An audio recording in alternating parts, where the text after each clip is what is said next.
So it all happened so fast. Before your eyes, the companion, a shining orb that sheds holy light upon Elturel, turned black, bathing the city in darkness. After the briefest of moments, all that remains of the city is a massive crater. You're at the edge of a cliff that overlooks the river below, the turbulent Chionthar River to the south. Dust and smoke hangs overhead, making the area dimly lit. The smell of smoke and ash drift through the area. Locals nearby are calling out for surviving friends and family. The city is nothing but a ruinous crater, but the outskirts has buildings, many of them crumbling to the ground, lots of fires here and there.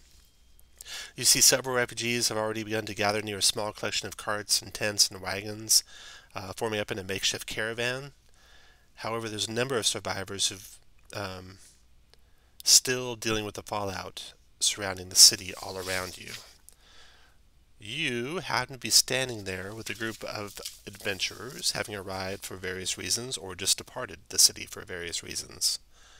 Also, there's a young woman there, maybe 13, 14 years old, a girl really. Standing next to her is an elderly shepherd. He is protectively nearby her, as if he maybe is her guardian. And along with him is a goat. The young woman speaks to you. She says, I'm looking for people to come with me and the survivors here to Baldur's Gate. Would you be able to help?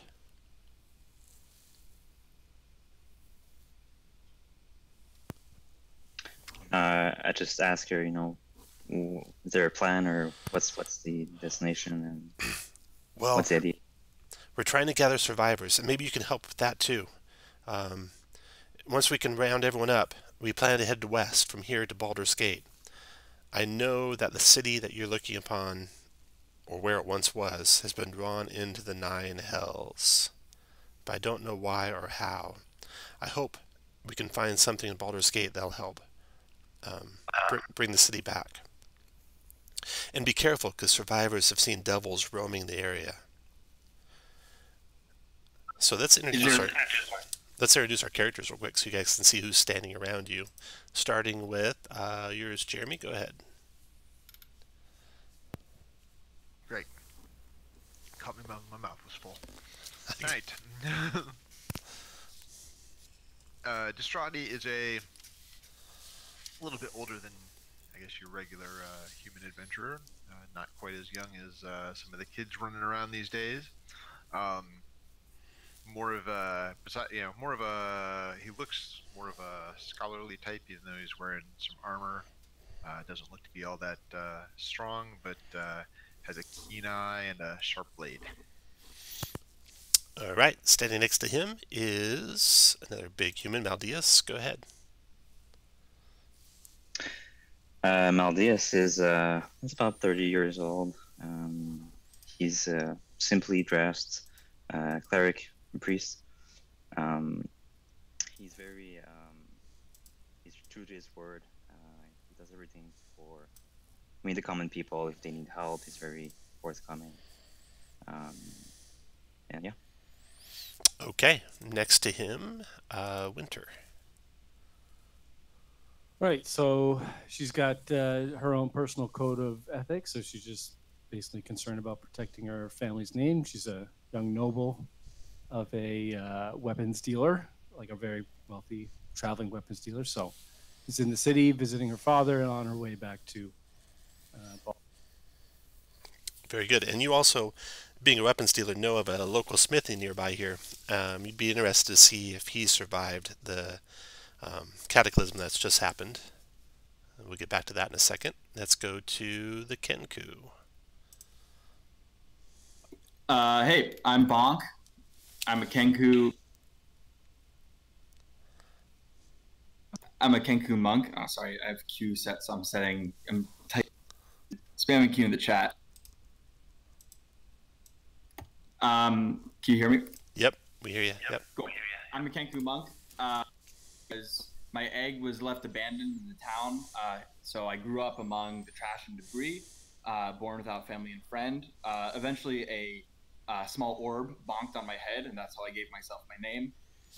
It allowed me to tell time, whether it was morning or night, so I lived in the sewers. eventually coming up to the surface. My goals are to find my own flock. I've just reached adult age. I'm 4.5 feet tall, 55 pounds, and 10 years old. And so I'm trying to meet my new family. Okay, and last we have the tiefling.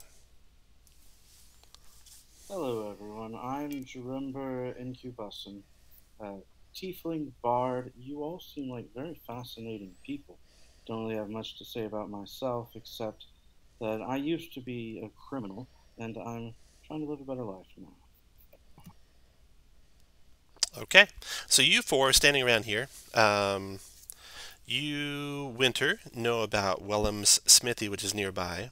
And Dara says, actually, we could use, if you guys could head to the smithy and see if he's still there and recover as many weapons as possible and bring them to the caravan, we could use something to defend ourselves on the road.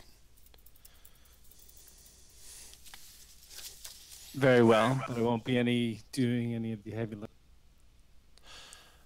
Okay. You don't have to worry about the heavy lifting. I've got that. The elderly man points the direction of the smithy, which corresponds to the direction you remember it being Winter. And the journey there is rather uneventful. As you're approaching the place, go ahead and cast if you want any spells, like Mage Armor, anything like that, if you want to do any of that. And if not, you see the smithy is an old building at the end of a dirt road bordered by a low stone wall. There's a wooden sign outside which reads Wellham's Smithy, and the only other buildings nearby is a small shed with a missing door. It's very quiet here. The sky is filled with the dust and smoke, and the area is dimly lit. As you approach, a deep voice calls out from the building, "If you come back to steal more, you're going to have to go through me." And you see a dwarf with a big knot on the top of his head, standing, coming out of the side building, the small shed. I'm going to walk up and say, "You don't seem so intimidating to me." Who are you? I'm Bonk. Who are you? You're not with the bandits, I can tell. You're a strange bird. Who are these? And he points to the rest of you all. They're my party. So Bonk is looking eye to eye with this dwarf. The dwarf says, "Well, the bandits came here and looted the place." And with that, a man appears, standing well above both Bonk and the dwarf. And he says, "Hi, I am Wellham. Winter, good to see you again. Sorry the place is in such disarray. The bandits tied up Gordrick here." He points to the dwarf, and Gordrick's rubbing that sizable knot on the top of his head. "They took all the weapons and tools, I'm afraid. They left us nothing but scraps." Then Gordrick speaks up. He describes the bandits to you. He tells you that they were wearing mottled green and black cloaks, and they were long gone by the time Wellham returned, so he didn't get a look at them. Wellham is beside himself. I don't know what we should do next, but they made off with our whole stash of ale too, all the weapons and all the ale." I just tell him, we definitely want to help you guys. I'm sure we can benefit from the weapons too, and we want to do our part. Well, I wish I knew which way they went. The caravan will need those weapons for sure. Gordrick was unconscious when I got here, so he didn't see which way they went.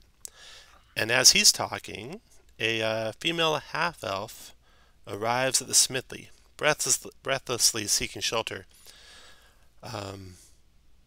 She's pretty scared looking behind her to see if anyone was following her, and then sizes you all up and kind of takes a sigh of relief.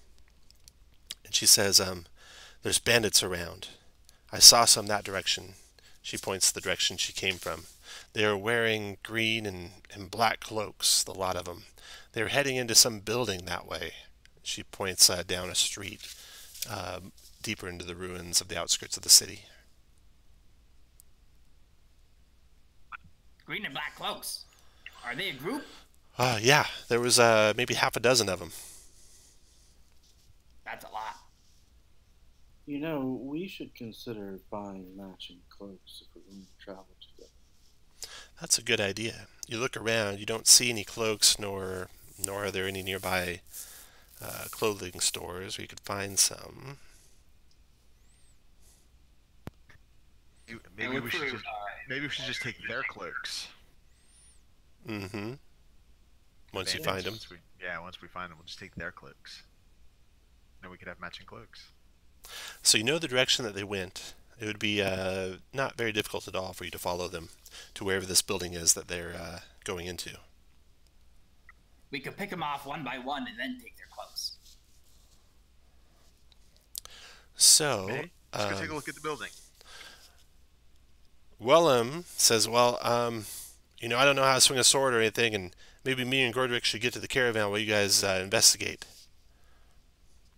And the half-elven woman says, yeah, that's probably a good idea. I'm going to go with the dwarf and the smith. I don't really want to take part in any kind of a fight or anything. So they let you guys go off on your own. And it's not difficult. Finding the building that she pointed to. Faded traces of an old dirt road lead to the building. It's a single-story structure with the remains of a small statue garden beside it. The statues are all sorts of like religious iconography, whatever that word is, iconography. Maybe that's it. None of you are trained in religion, but Jerember, you have a little bit of bardic lore. The statues you think suggest that this was a temple to Torm, who's a god of protection and worshipped by paladins in Elturgard quite often. But it's obviously fallen.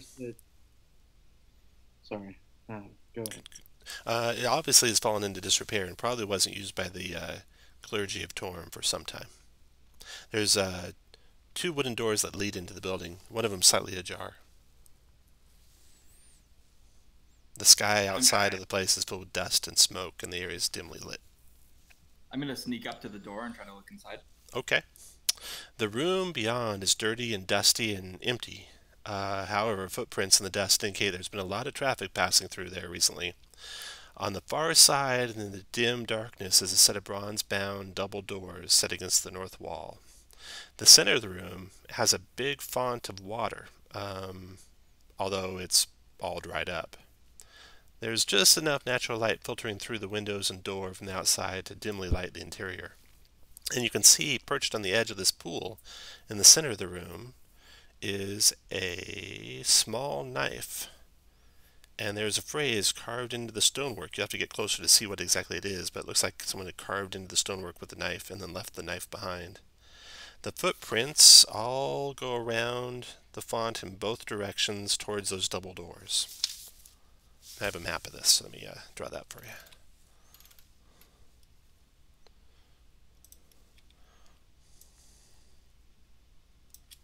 Alright. If you look down on the screen, you'll see the room. Are we standing by the stairs at the bottom? Yeah, that's right. Yeah, you're coming in from the outside. There's a short flight of steps that leads down to the chamber. The font is in the middle of the room. There are 4 pillars supporting the ceiling, double doors at the far side, which are right there. You guys are standing right here. And these circular glyphs on the ground kind of remind you of the companion that you saw most recently over Elturgard, which was originally lit and then turned black just before the city disappeared. The tracks go both to the left and to the right of the font, both that direction and that direction, towards the double doors at the back. The small knife that you see is right here, just sitting precariously on the edge of the pool. And carved into the ground there, it says, "Offer and pass freely."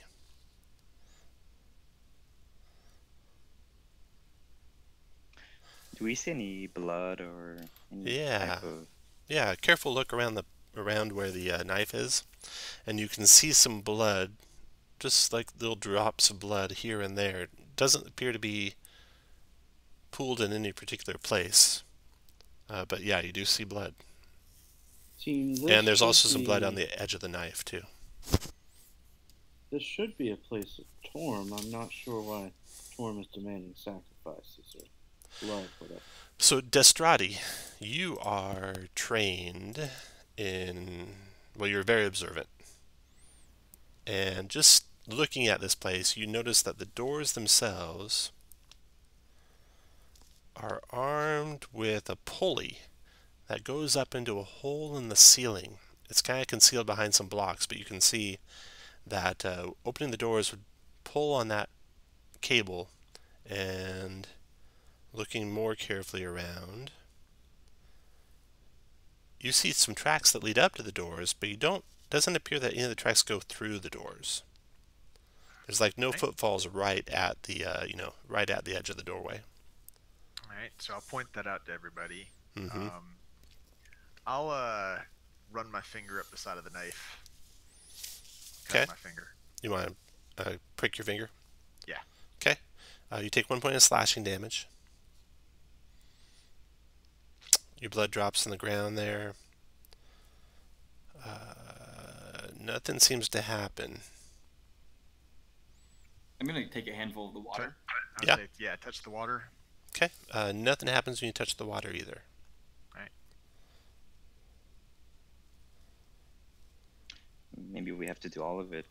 Everyone, we do it one by one and see if it works with the whole party. How deep is the pool? Each one of those steps drops about half a foot. So the bottom of the pool is about 1.5 feet below the floor you're on. And the last 6 inches of it looks like it's sometimes filled with water, but now there's just small little pools sitting here and there. It's not completely filled with water right now.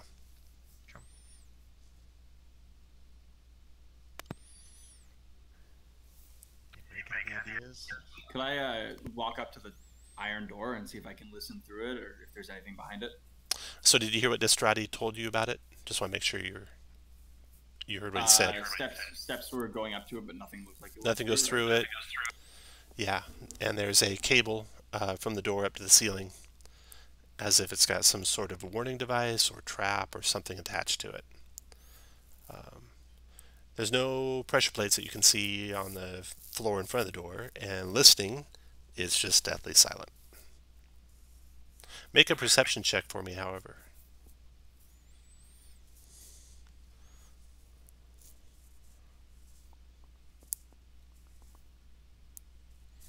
Is that far left, right? Perception? Click your token. Yeah, I have the macros up. I just don't remember which one. It's the wisdom one. W6. There we go. Okay. And we're getting feedback through your speakers. I don't know if you can turn that off or not. Oh, I can go grab my mic real quick. Okay, yeah, that'd be great.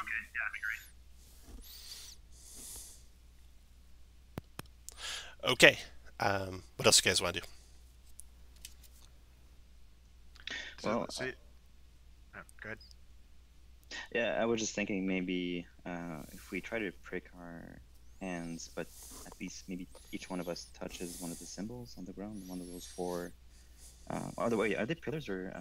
So yeah, there's 4 pillars. You guys haven't really searched the room at all. You've just looked at the footprints in the floor and the door so far. Right. So who would have the best search? You can all, if you want to search. Anyone who wants to search can do a intelligence investigation check. Just testing if the mic's better. You're pretty quiet, but yeah, we're not getting feedback that way. Let me turn up your volume. Okay, try it now. Can you hear me? Yeah, pretty good.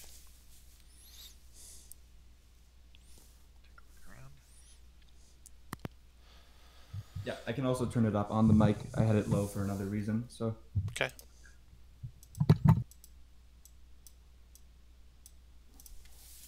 Okay. With your investigation checks, looks like the highest is a 12 so far, and then Winter got a 20. All right, Winter.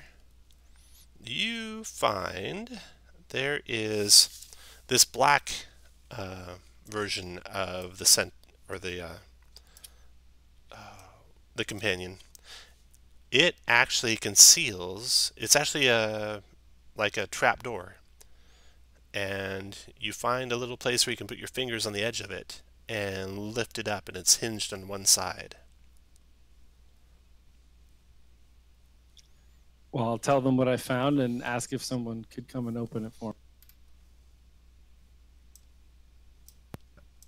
Since I pricked, so yeah, so since I cut myself, maybe that has something to do with it.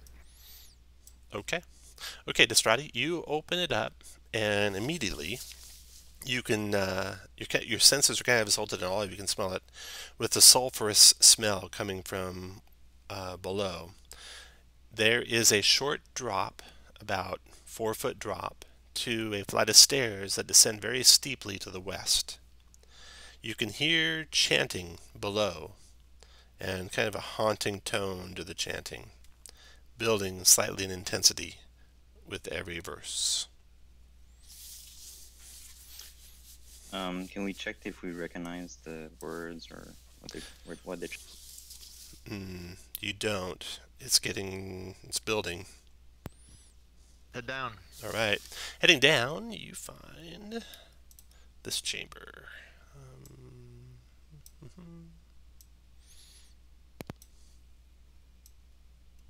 If you look to the left on the screen, you'll see what you see when you come down the stairs. Distrotty's the first one down, getting to there. You guys are 5 of you, 2 of you are 2nd level. So I'm going to have you guys fight in the strong opposition. Also, several of you are pretty experienced. So below, there are... Okay, let me grab the enemies that you see down there. The chanting is coming from the left.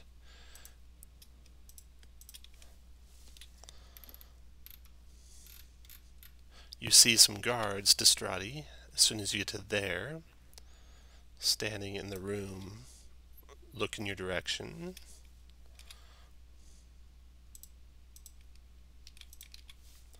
And the chanting isn't coming from that guy, but from beyond him in the room beyond. Alright. So you can start where you're at, Disrepair. Actually, you can go as far as there if you want. And everyone else can be in the room behind him, wherever you want to be. Sure. Winter, do you want to have your owl perched on your shoulder, flying ahead of you, or in its extra dimensional space?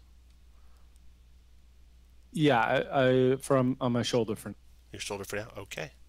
You don't have to move that owl icon with you. We'll assume it's on your shoulder until you send it off some other way. Okay, so you guys file down in the room. You hear the chanting coming. You see one guard drawing a scimitar as you come into sight. You can hear more blades being drawn behind him. The chanting continues unabated. And... let's see. Look at there. Okay. Go ahead and roll initiative.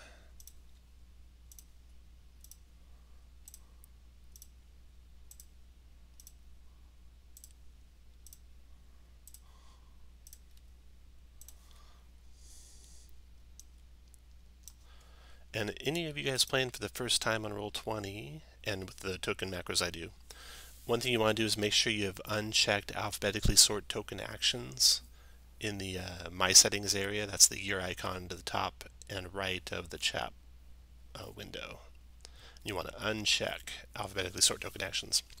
Once you've done that, the initiative button is you click your token and it's the top left button. It starts IN, usually plus something, unless you're Paladin. Then it's IN minus something. Or a Cleric.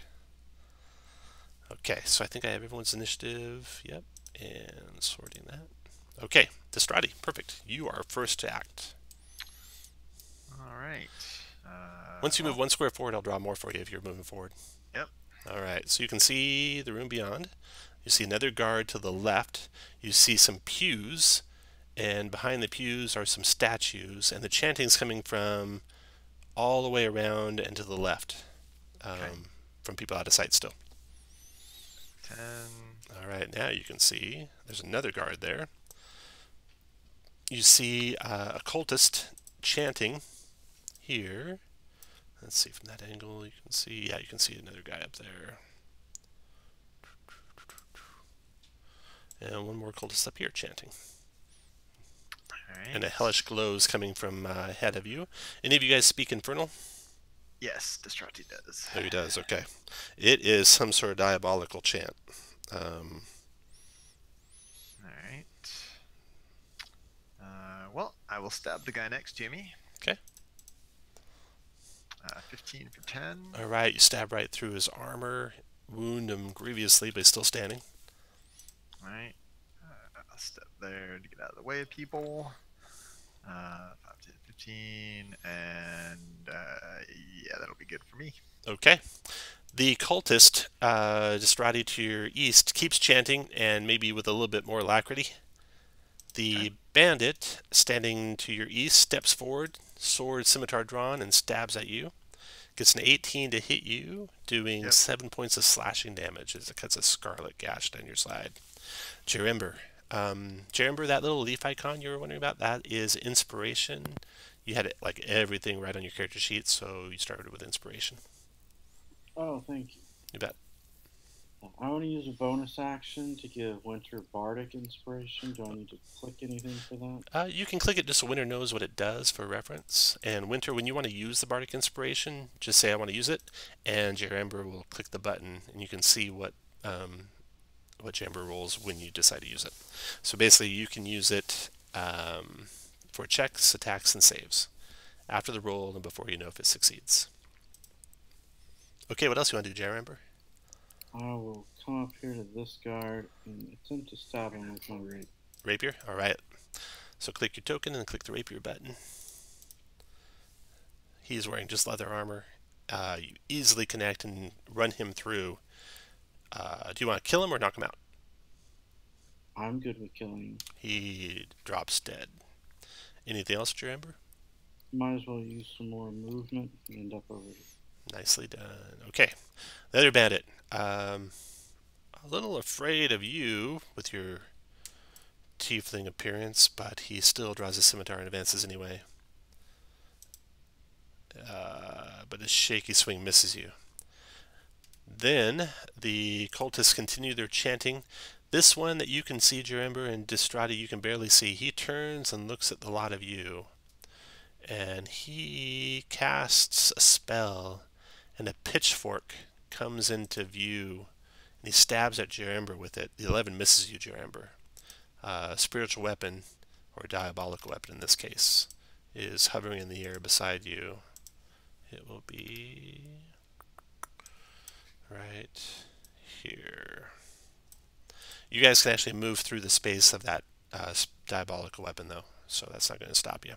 So he does that with his bonus action, and with his standard action, he continues his chant. And he's done. Winter, your turn.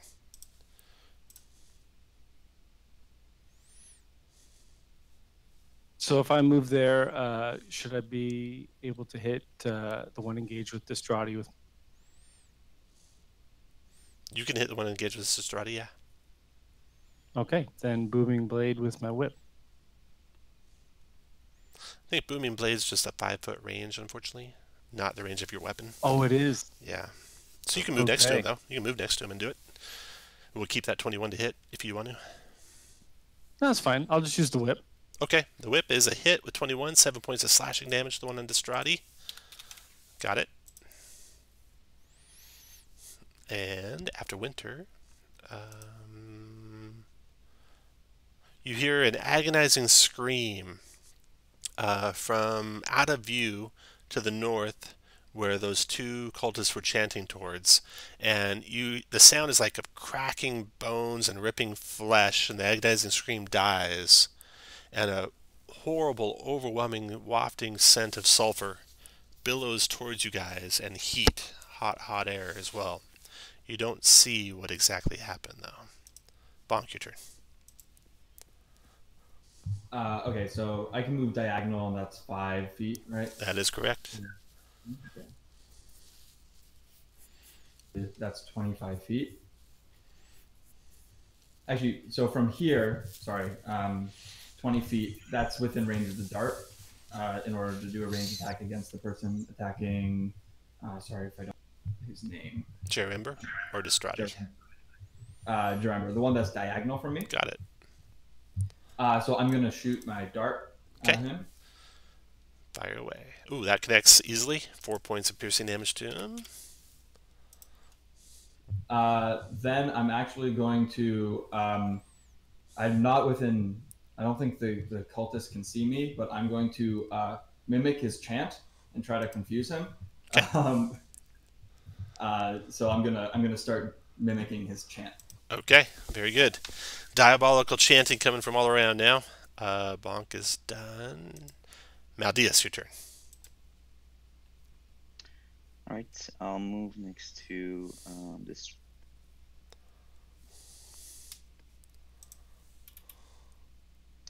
And I will heal him with Cure.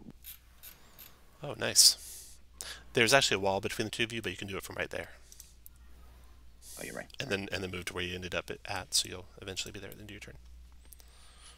So click your token, and then click the Cure button. So 8 hit points back to Strati. Nice, thank you. Yeah, well done. Okay, that is the end of the round. So, you hear a otherworldly, diabolical laugh coming from out of your sight. You hear a wet splat as the body of a cultist rolls off of whatever altar it was on. It's dead. Its chest is all ripped open, and flying into view beside that thing is this thing.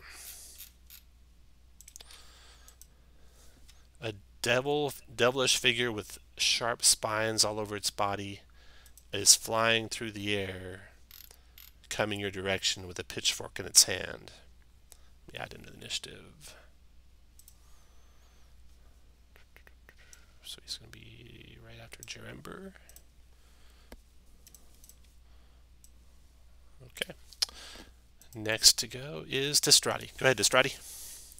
Alright, well, I guess the guy right in front of me, let's have to run him through. 22 for 10. You finish him off. Alright, and... The cultist, both of the cultists now, both the one that casts the pitchfork and the other one are turning your direction. They're chanting done. Yep. So we'll go here, just in case he tries to back up. And that'll be it for me. After you is the cultist. All right, well, he turns, whips out a scimitar, flails it wildly at you, missing badly, getting caught in the pew for a minute before he wrenches it out. Jarember, your turn. I'm gonna try and stab this guy with my rapier. To save time on having to ping things, you can just tell me I'm going to stab the guy to my east, or west, or north, or south. 9's a miss, unfortunately. You can move through the spiritual weapons where it doesn't block you, if you want to move at all. That is true. I'll circle around him. Alrighty. You are in position. The devil. The devil moves to here to get a clear shot with its spines at Distrati. Shoots its first tail spine at your way, Distrati. 8 misses you. Second tail spine hits you for 7 piercing and fire damage. Alright. Alright, it's done. Next to go is the bandit, fighting Jarember still. Swings at you with a scimitar, crits you, Jarember, for 9 points of slashing. Oh. So click your token, and there's a circle with a 17 in it. You click that, type -9, you got it. Okay, bandit's done. The fanatic's using his spiritual weapon on you, Jarember, with his bonus action. 17 to hit you, Jarember, for 2 force damage. And then he will cast See, that's not concentration. That is. So he will cast Hold Person on Destrati.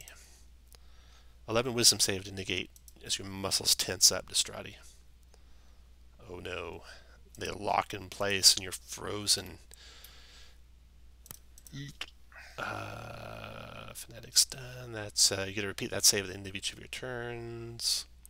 Yep. And the Fanatic's concentrating now. This little lightning bolt symbol will be his concentration marker. Winter, your turn. All right. Well, I have a soft spot for the arts, so I'm going to defend the bard, and I'll use lightning lure on the bandit. Okay.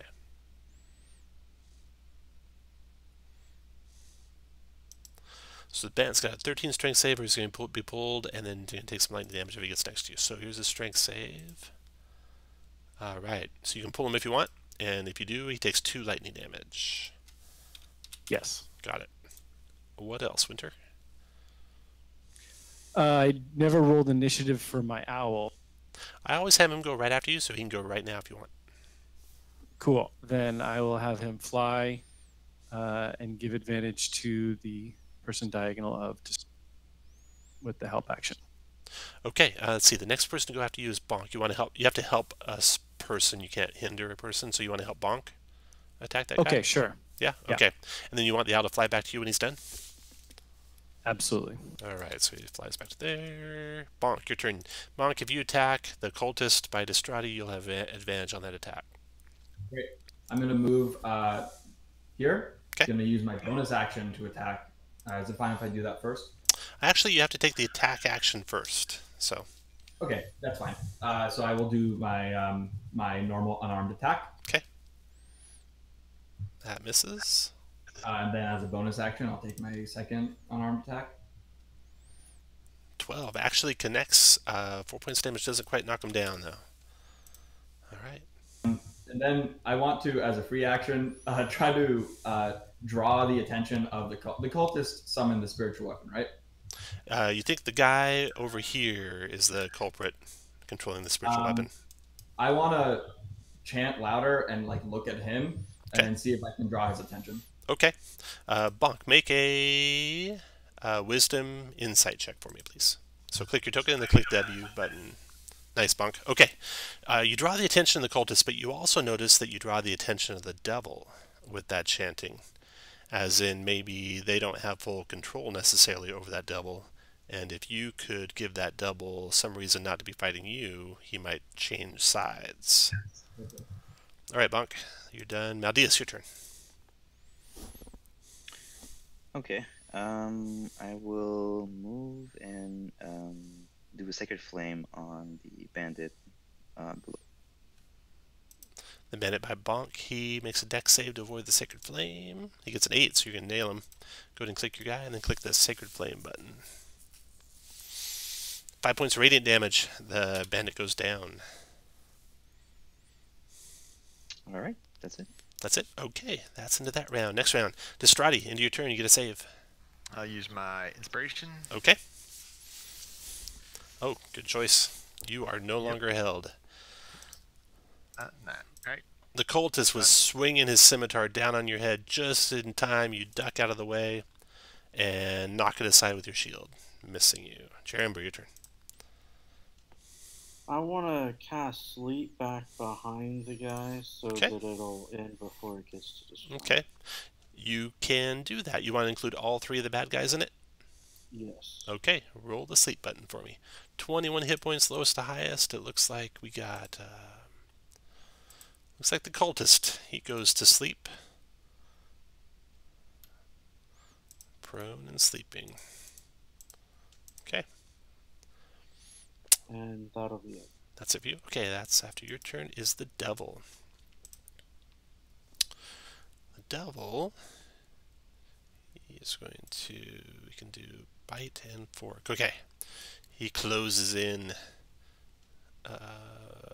does a bite on Destrati, missing, and then a pitchfork on Destrati, missing as well. Alright, the Fanatic's turn. He's going to take his spiritual weapon and follow Jerember with it. So with a bonus action, he'll attack you. 15 to hit Jerember for 5 force damage, Jerember. And then, let's see, he's cast 2 second-level spells. Got 1 more. So he's going to try to re-hold Distrati with a hold person. 11 wisdom save, Distrati. Oh no, it's not again. Oh, you resist this time. So he's no longer concentrating and out of second-level spells. Winter, your turn.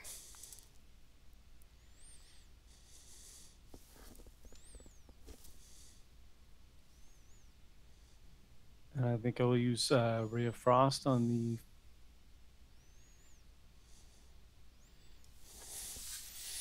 Ray of Frost on. I didn't catch who you said. I think it's the Fiend, the purple. The devil. Okay.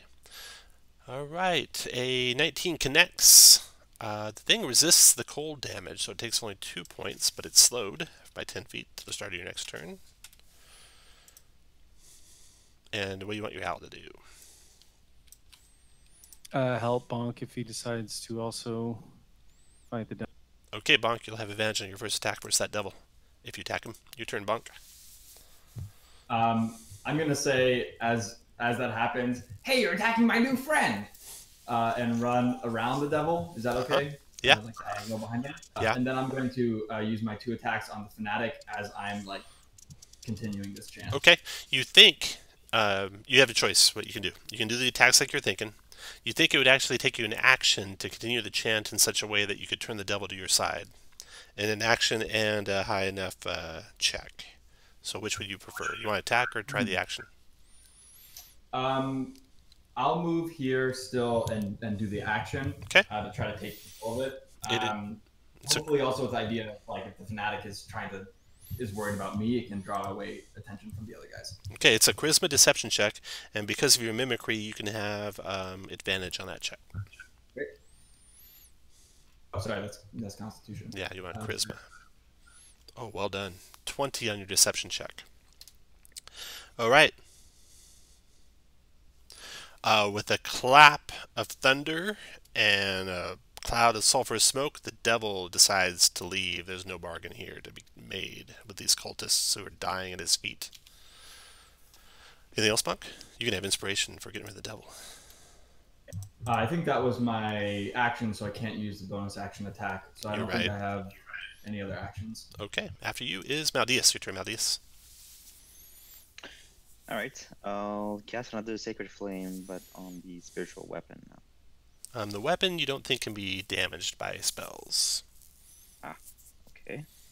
In that case, I'll move and I'll hit the cultist at the very back of the... Okay. Go ahead and click your button there. Is that... Sacred Flame, 8 points if he doesn't dodge it, which he does. He gets out of the way of the fire. Okay, that runs over to Strati. Your turn. Alright. Sleeping cultist at your feet. Big bad cultist behind him. So it's 5, 10, 15. Make some room for some other people to get in here. Go back here. I'll try to stab him. 11 for 9. 11, you slipped on that dead body there and just missed him. Alright, as a bonus action, I will second wind. Alright. After Distrati, the sleeping cultist is sleeping. Jerember, your turn. I'm going to run up there and stab. Leaping over the pews, stabbing at the lead cultist. 13 is a hit, and you do 8 points of piercing. Okay. And now that lead cultist, he will...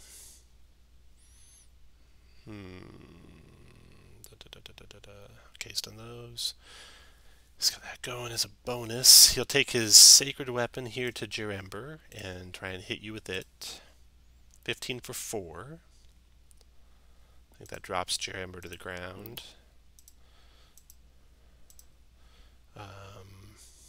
That was his bonus. Thing he's going to do with his standard. Oh, that's a bonus too. That's not. Oh God. I hope this misses Jeremy. He turns to inflict wounds on Distrati. 19 to hit.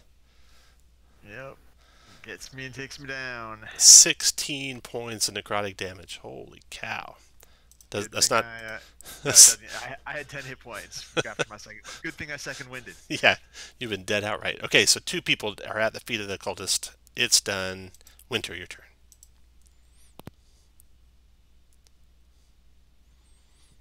Well, I guess my question is, would I be able to whip through Bonk without... Yes. Yes, okay. You may.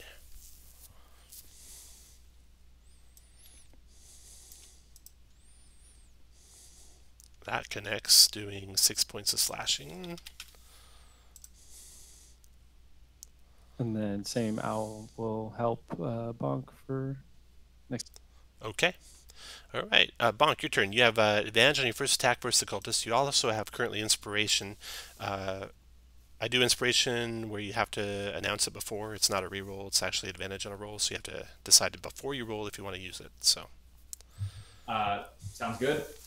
And this cultist, the fanatic looks pretty... It's about halfway down. Cool. I'm gonna use the advantage and then burn the inspiration on my 2 unarmed attacks on him. Alrighty. That's the first one. 20's a hit for 5. Then advantage on the second one. Then the second attack. 18's a hit for 6 more. Alright, the cultist looks like he's on his last legs. Anything else, Bonk? I'm gonna laugh at him and chant 1 syllable off. Okay. Just for fun. After Bonk is... You want to move anywhere, Bonk, or are you good? No, I'm going to stay here, because otherwise I risk getting hit by the cultist. Your turn, Maldius. So I assume I can't go past Winter and Bonk, right? You can. It's just typical terrain, so it's like 1, 2, 3, 4, 5 squares of movement, 25 feet to get to there, if you wanted to. Okay. Yeah, I'll do that. Okay. And I'll do another cure on Trotty. Trotty getting cured for... Oh, 11 points back to Trotty. Alright, Maldius is done. And Maldius, you can have inspiration for bringing back the dead. Alright. Round is over. Trotty, you're prone on the ground. Your rapier's by you. Yep, stand up, scoop it up. And... You jackass. 15 connects. 9 will kill him if you want to kill him. Yes. Down he goes. Staying rounds here because you got friends still dying on the ground beside you. Anything else, Strati? Nope, that's it. Okay, the cultist is still sleeping. Jerember, your turn. So you got death save. So click your token and click the second button from the left. It starts at 813. It'll roll a death save for you. So that's a 12 on your death save, so that's 1 success. Looking good. Winter, your turn.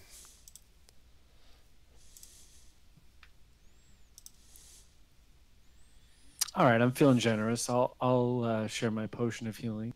Oh, I forgot to mention, you all start with your choice of inspiration or potion of healing. I'll assume you all took a potion of healing unless you preferred the inspiration. So Winter, that could be your free potion of healing onto Jerember. So you can click your token, and then there's, in your gear area, kind of in the middle of the macros, there's a P-heal. That'll do the potion of healing for you. Okay.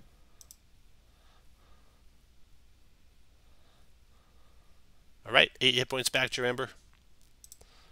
And Winter, you can have inspiration for bringing back the dead.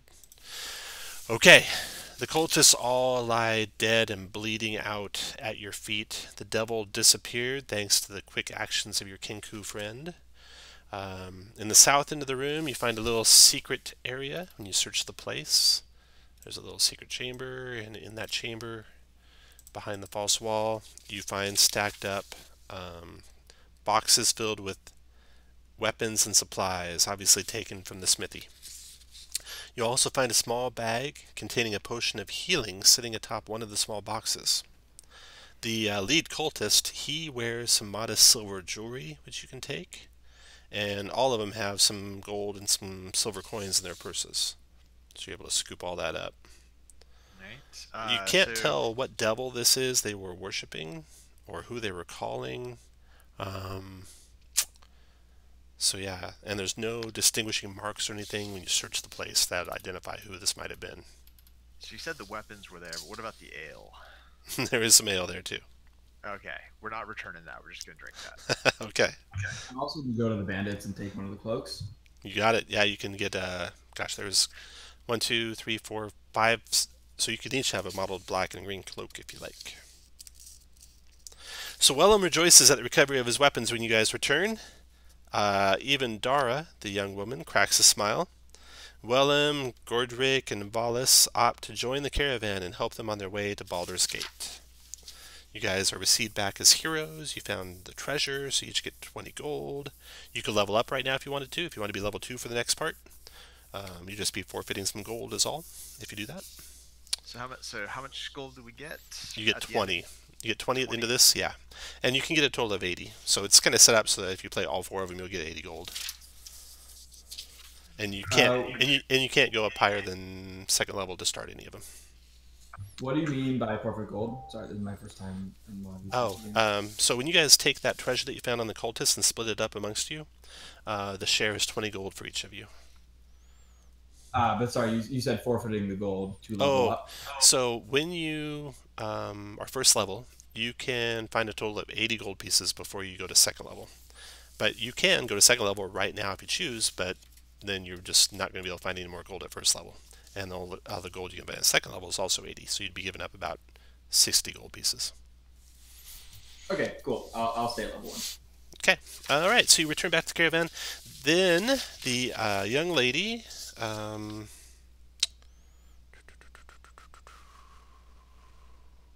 actually, Gorn. Gorn is the elderly shepherd that's kind of guarding Dara, the young lady. He comes to you and he says that there's a mill nearby. My goat would sometimes go there and munch on their wood and stuff. And Ipon is the name of the halfling that runs the place. She'd be mighty handy to have in our caravan. If you go and see if you can have her join us, we'd be very appreciative. Let's see, this is going to take place. You'll get a short rest before this happens. So, everyone go ahead and take a short rest. If you want to, looks like none of you are down hit points except Jerember and Destrati. So, if you wanted to, Jerember, you could spend hit dice, 1 or 2 of your hit dice. Destrati, you probably aren't going to. But you get a short rest in, so you have your 2nd wind back. Okay. Is that the H button in the macro? If you do the A13, H10, yeah. It should actually be H17 for you. But yeah, if you click that, it'll roll a hit die for you. So there you go. You got 8 hit points back with a 1 hit die. So you're back up to 16. So we're outside now with the caravan? Yep, you're back with the caravan. Taking a short rest before you go after the miller. As soon as we go into a little cabin and lose sight of the sky, I'm going to look at my orb to see what time of day it is. Okay. All right. It is morning. Great, thanks.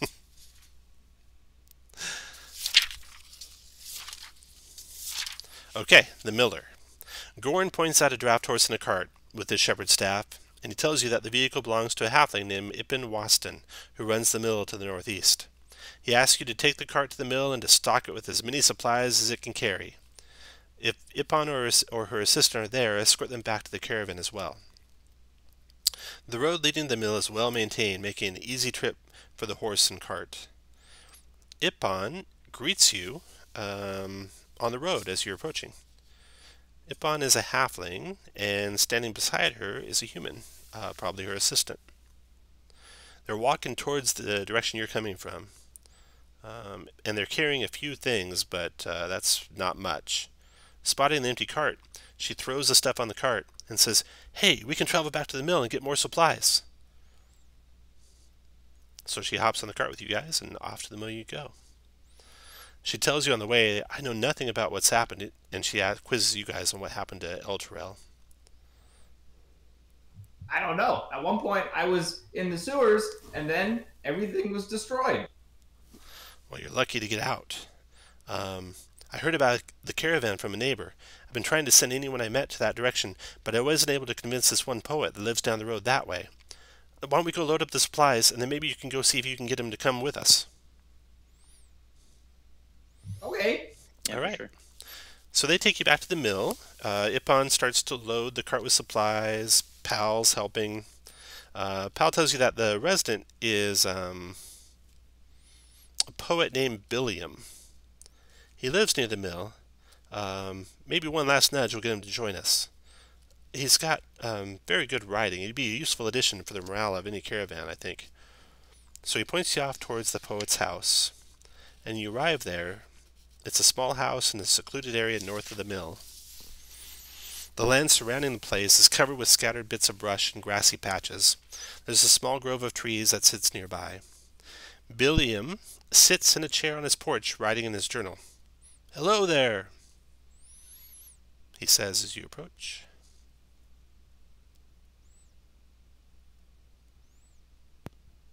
Hi. Want to join the caravan? No. I'm a simple poet. I'm not good with a sword or a hammer or a ladle. Of what use could I be to this caravan? I should stay here and record what's been happening. Something terrible's happened to the city, that's for sure. Surely you can write about what's happened to the city on our travels, and then you would be able to write about the happenings of our travels as well. Oh, you do make a good point. You guys can make... Let's see, who's probably the best trained at persuasion? Anyone trained in persuasion? Not it. I don't think any of you are Not trained at in it. all. I think Jerember is probably the best with his natural charisma that he's got. So, Jerember, why don't you make a persuasion check with advantage? I am very persuasive, yes.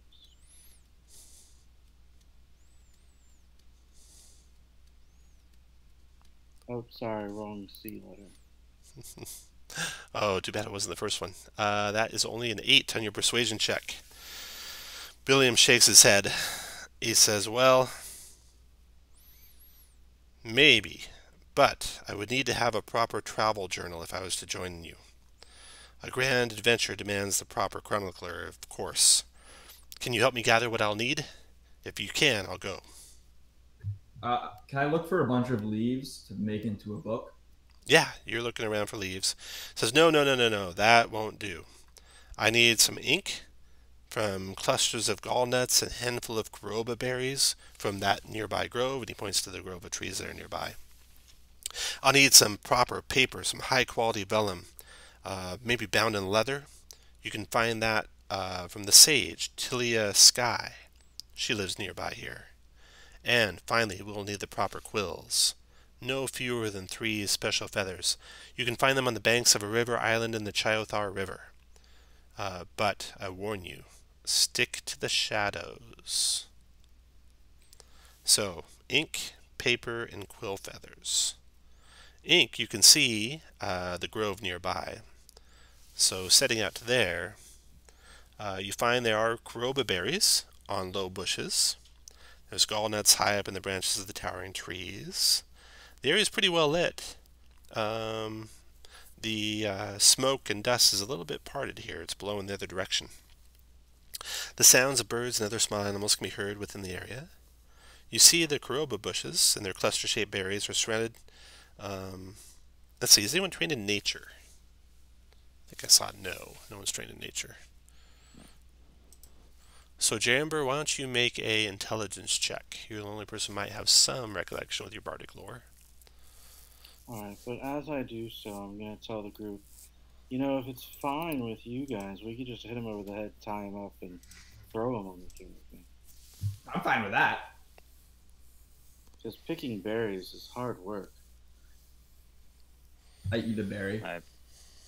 I just shake my head and no, we must help him. Jirember, you recollect that these berries are usually surrounded by sharp, poisonous thorns.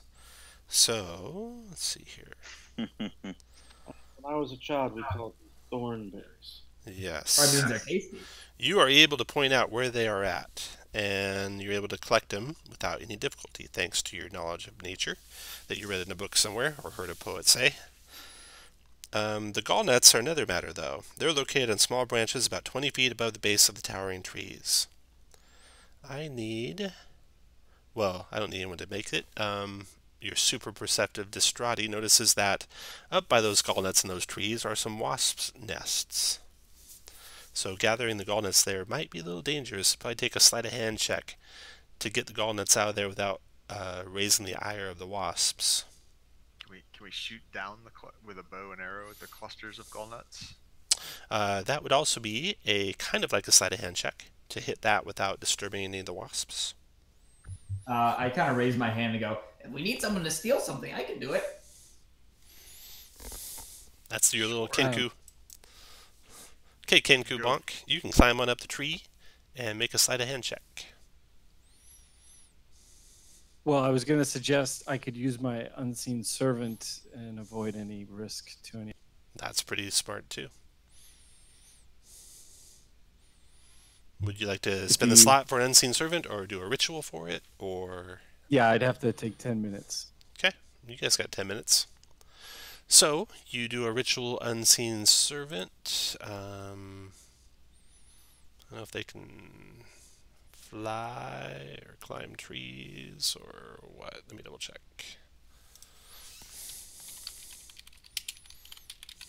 If they can't, we can also have it distract the bees as I go up. Yeah, it says simple tasks that a human servant could do, such as fetching things, cleaning, mending, folding clothes, lighting fires, serving food, and pouring water.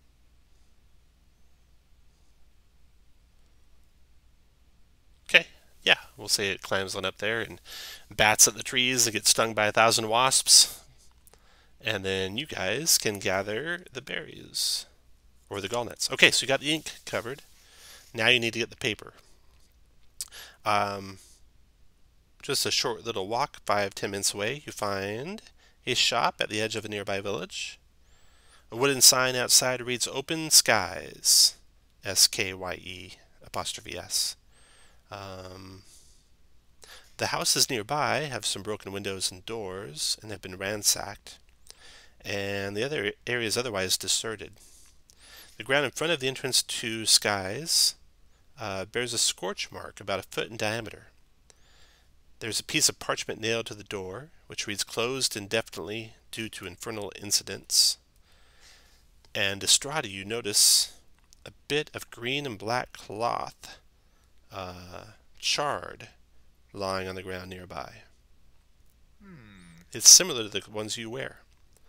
Some of the bandits must have been here. Fancy that. Set off some sort of magical trap from the looks of the charred ground in front of the door.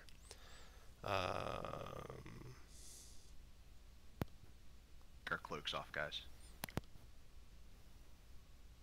I turned the cloak inside out, so I'm still wearing it, but it's just the other color.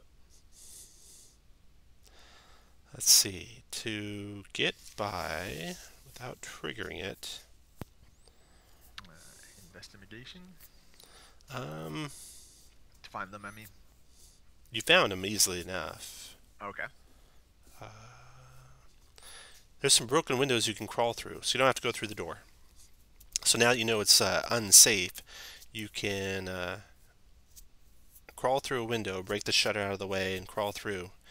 But inside of the shop, you see that there's a 5-foot wide blue-white mass of magical energy swirling about 10 feet above the floor of the place.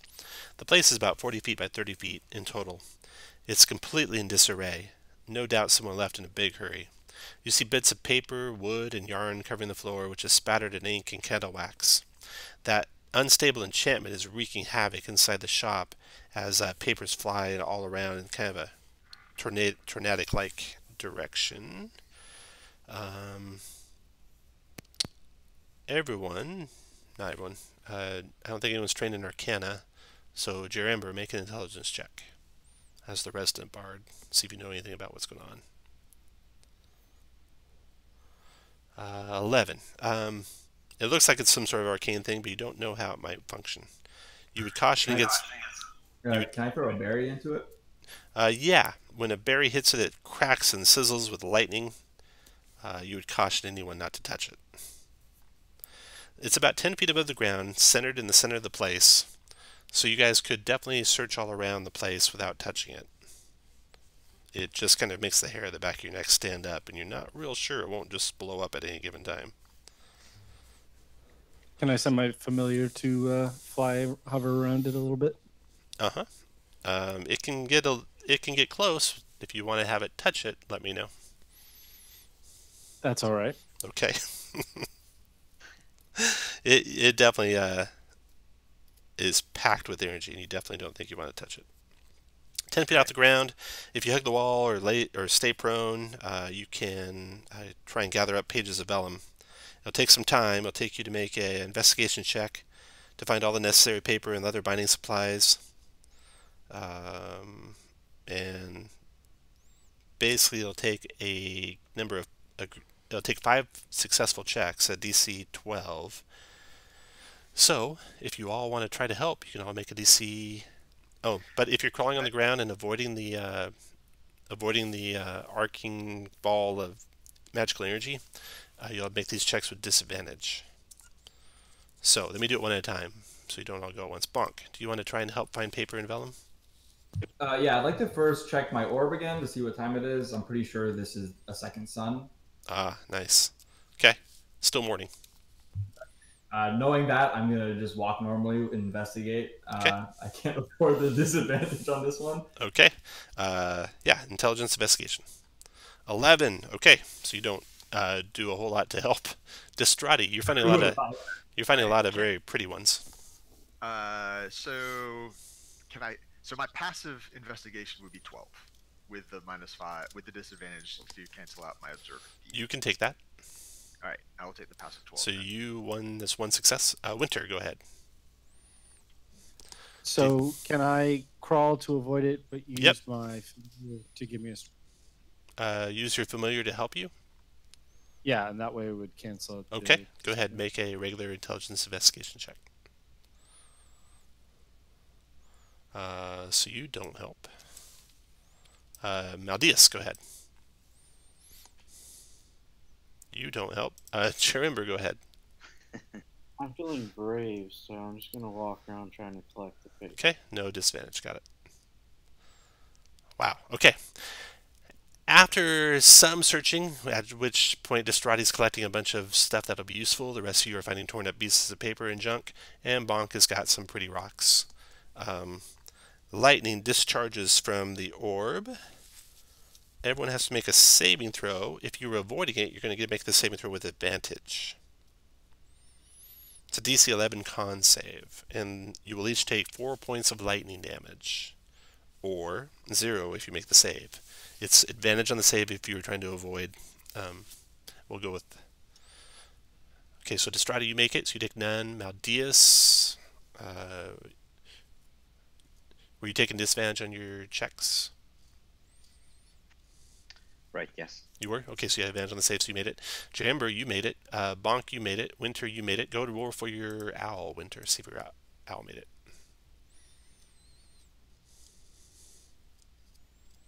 Owl made it. Okay. So you got 1 out of 5. So, round 2. Bonk, you want to try and take disadvantage? DC... Oh, I'm sorry. I'm still standing. DC 12 group intelligence check. DC 12 intelligence check. Okay, Bonk, you don't succeed. Distrati, your turn. I'll take my passive 12. Okay, so you succeed. There's 2. Crawling around on the ground. Winter, you have a straight up check. DC 12 intelligence. Alright, you succeed, so that's 3 now. Maldius, you get a check. You're going to take disadvantage? No. Oh, you're going straight? Okay. And last check, Jamber, straight or disadvantage? I bow before no one. What? I bow before no one. I'm not Oh, gonna nice. bow on the Okay. ground. 5, you guys got it. So just before the lightning cracks again, you guys dodge out of the building, having enough paper and vellum. There's still lots of paper you haven't searched. You could, if you could make 5 more successful checks, there might be more stuff to find, or you can leave it to the lightning. So if you want to stay and try and find more treasure, just move your guy up 1 square.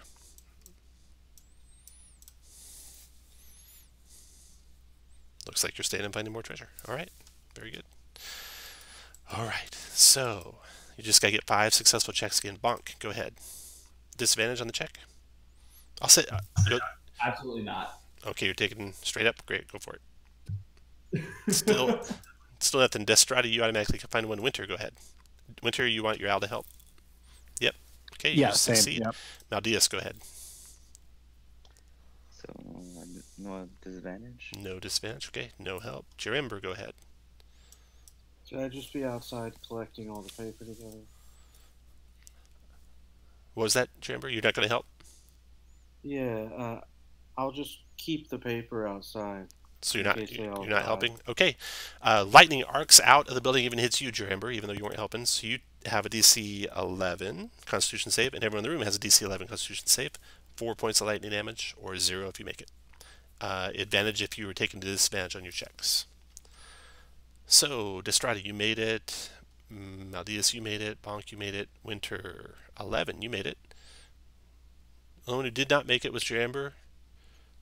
You actually have advantage on the save because you were out there. You weren't even looking. So you make it. You got an 11. And now the owl needs to make an 11. Straight up check for the owl.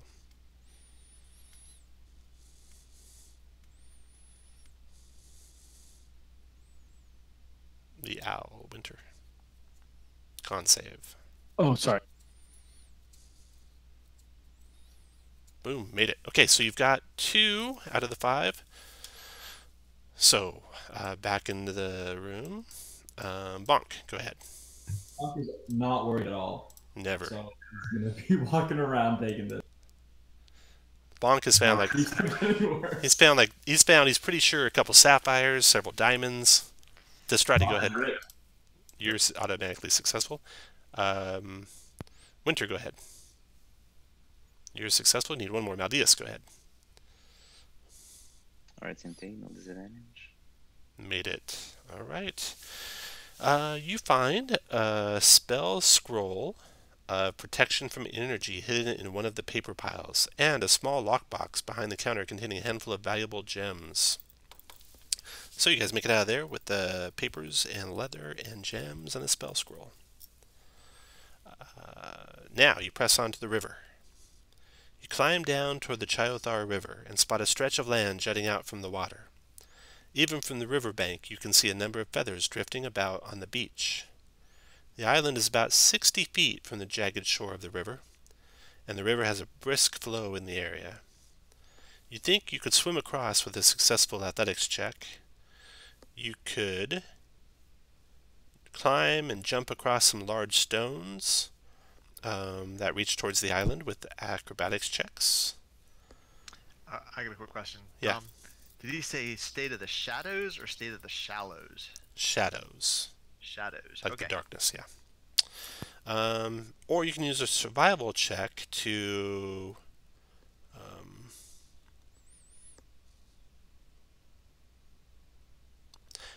rig up some sort of like a rope, not bridge, but rope handhold contraptions that you guys could get across that way. So, athletics to swim, acrobatics to climb or jump, and survival to make the rope. You want to try and get across? I can try it. Go ahead. Bonk. You jump, hop from rock to rock to rock, and you're easily over to the island. Destrati. Destrati will try the same thing. Okay. Acrobatics check. Ooh. No. You trip and fall, bonk your head, and take 3 points of damage from bludgeoning against the rocks. Alright. Want to try again? Try again? Yeah, I guess so. Oh, ow, that hurt. Let's try to get a little. There we go. There you go. Maldius. Survival, athletics. I'll do athletics. Okay. No problem. You just swim right across. You're not jumping on any rocks. Winter. The rocks. Okay. Acrobatics check. You take. Actually, you go to slip and fall, and your owl grabs your shirt and pulls you up, and with advantage, you make it. And then Jerember. I'm going to try and do exactly what Winter just did. Okay. No problem. You guys all get to the island. It's about 200 feet long and about half as wide as its largest point. The ground is covered in grass and several small trees grow along the edges of the island. Bits of twigs and brush are scattered over the grass and the air is cool here. It's unusually quiet. The sound of the surrounding river is almost completely muted by the trees. You can spot several dozen feathers lying in the grassy area, which you could easily gather. The shadows. Okay, make a group stealth check. So everyone make a stealth check, please. You need to get 3 successes. And Winter, you'll have advantage from your owl. It's a DC 12. So Bonk made it, Winter failed, Maldius made it. Oh no, with the armor failed. Jarember made it. Oh no. Yeah, even with the armor made it. And Distrati made it. Okay. You guys made it. 3 out of 5 of you made it. So you gather up feathers, staying in the shadows as you do.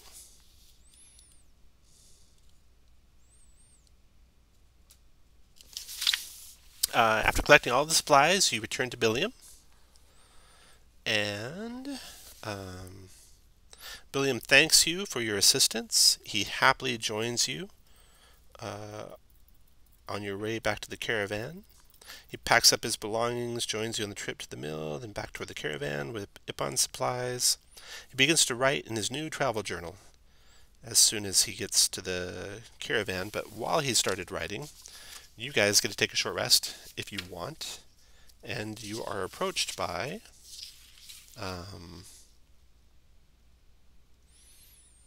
Dara, the young girl, and she says there's just one more group of people we should try and get before we leave. There's an inn nearby, the Fabled Fawn. Can you go and make sure that the proprietor and the patrons come with us? Oh, and that was the end of part 2. So that was at the end of part 2. You had Before my short rest on the second wind. Okay. You got another 20 gold from the lockbox behind the counter that had the valuable gems in it. Plus, you also had that potion of protection from energy. You could go up a level if you wanted. Is the potion one for everyone, or is it just one for the party? The potion is one for the whole party. It'll be divided between all of you at the end there. All right, let's take a quick break, and when we come back, you'll go after the inn. So let's come. Yeah. How many tier 1 mods in season 9 are there? Come back at 25 after. There are, I think, 3 of them, plus this one. So this plus 3 more. So if you went to second level after this, and then 3rd, 4th, 5th. Okay. 3rd, 4th, 5th. Yeah, it's set up perfectly. All right. Right, break until 25 after.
Okay, we're back. So you guys are to go to the Fabled Inn to find the innkeeper and any patrons and bring them back to the caravan, and then the caravan will set out on its way to Baldur's Gate.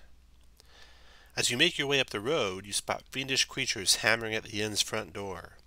Thick black smoke rises from the roof of a nearby barn, which has been set ablaze.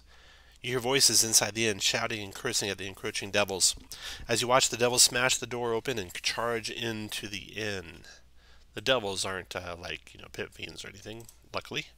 They're, you hope, the least of devils, lemurs, charging on in. Alright, if you decide you want to go up a level after the last one, you're going to be basically giving up 40 gold to do so, but you will be second level of this part. So if you did that, you can go ahead and change your hit points. Double click on your token and change your bar 3 hit point bar to the new values. The other stuff that you get for second level we'll have to do manually, whatever it might be. Alright, so you're standing here. You can see this is the inn. There's a broken down door here and a broken down door here that the devils poured into.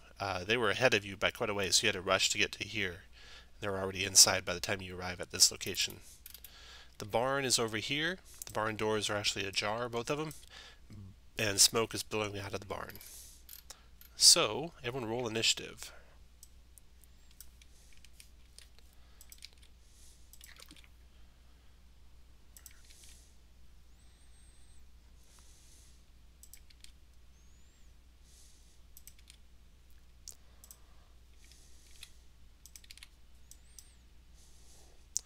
We'll roll one time for the devils. They are -3.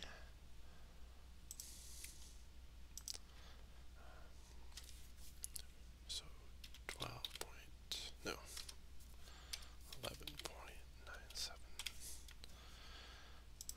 And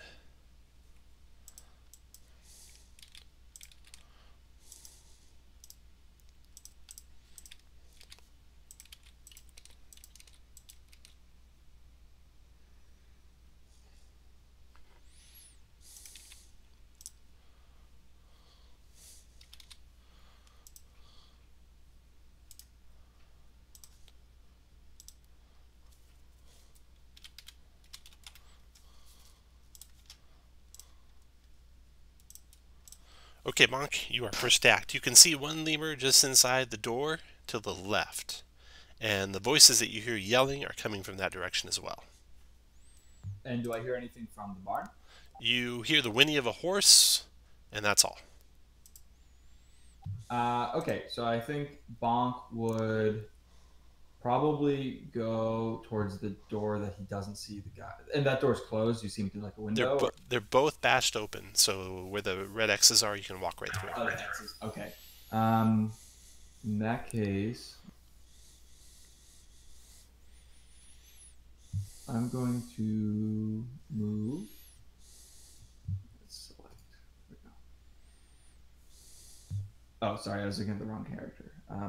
Cool. Actually, in that case, I'm going to run up 1, 2, 3, 4, 5, 6.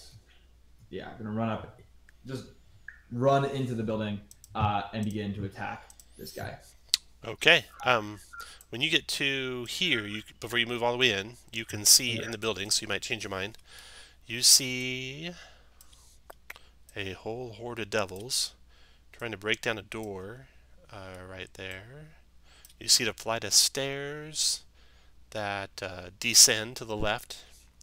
To the right side, you see more rooms and a flight of stairs that go... well, actually, the two flights of stairs both ascend on the far side of the room, and the one on the far right side of the room goes down. Okay, so you see all those lemurs in there. There's broken chairs and benches scattered about the common room. The front door has been forced open, so you can rush right through. Yeah, that's it. Okay. Cool. So, question: could I, if I were to move diagonally from like up north, would I provoke an opportunity attack? Like, are these guys looking at? No, they haven't noticed you rushing up, so you have the chance to back away real quick. Could I go in and do a stealth check and try to sneak in? Uh-huh, yeah. So I'm going to try to move here and try to be stealthy about it. Okay, make a stealth check. Yeah, they didn't see you go in. So that's everything I can do. Jerember, your turn. All right, I'm gonna shout at the devil here, and I'm gonna say it smells like someone bathed in his own feces today, and do a vicious mockery spell. Okay. Yeah, that got him. How much damage you do to him? 3 points of psychic to the thing, and you'll have disadvantage on his next attack roll. After you comes the lemurs, who haven't noticed Bonk yet. This one turns, though, after being assaulted by you, Jerembert, and Bonk, you're slinking away in the shadows there. He provokes from you. Do you want to strike out at him? So if I hit him, then will the rest of them see me? Probably. So I'm going to not do that. Okay. He comes out to there and attacks Jerember with disadvantage with his fist. That's a 5, Jerember. You dodge out of the way of that. Oh, I love that disadvantage. The other lemurs are trying to bash down the door more. That's it for them. Winter, your turn.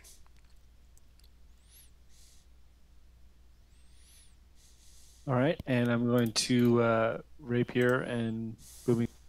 Booming blade, okay. That hits. These things are just quivering masses of flesh and almost impossible to miss. The 11 piercing damage is actually enough to destroy the thing. Okay. Then I will have my owl fly into the room and find Bonk and just scout the room for me. Okay. Your owl will be just flying around in the room there. Distrata, your turn. Alright. So I can't get to any of them. So 5, 10, 15, 20, 25. And I will...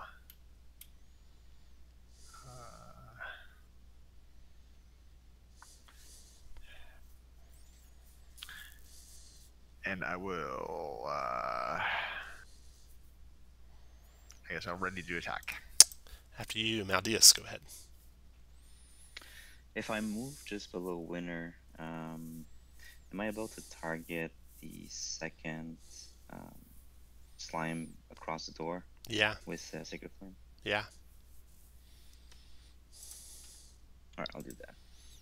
And you nail him for 6 points of radiant. The one right in front of the door, the middle of the 3? Yeah, exactly, the middle one. Alright. 6 radiant to him, and he cries out. Maldeus is done. That round is over. Winter, you get a sense of danger coming from the north from your owl. Bonk, you happen to notice some lemurs coming up the stairs.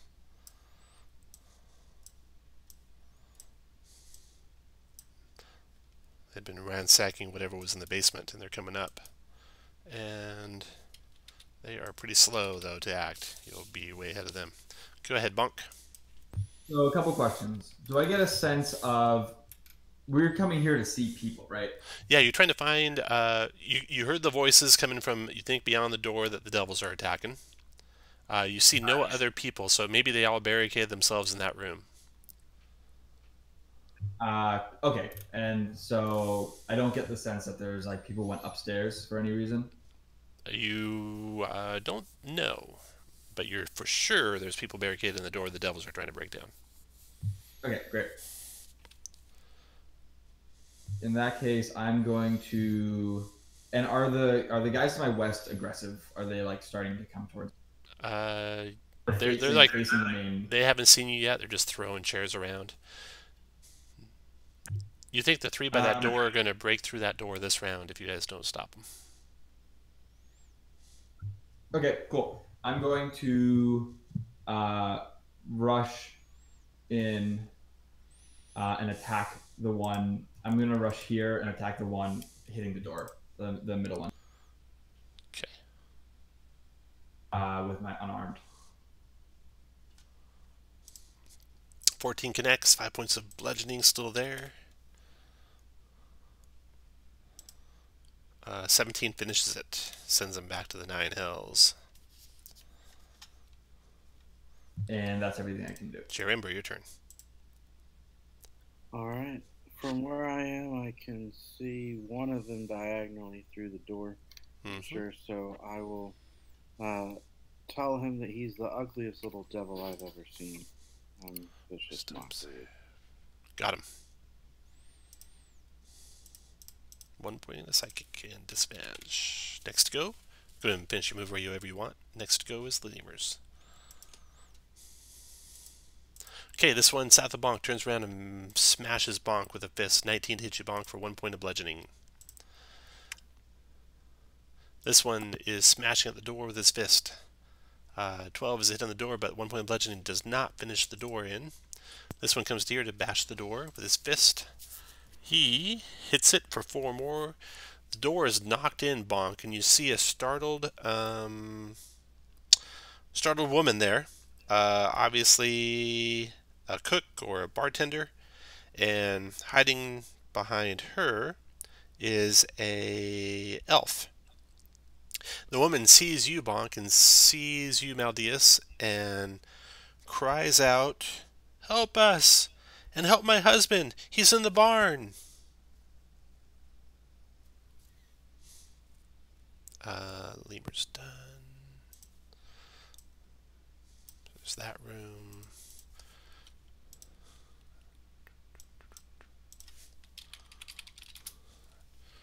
So you guys think we should split up, get to the barn right away?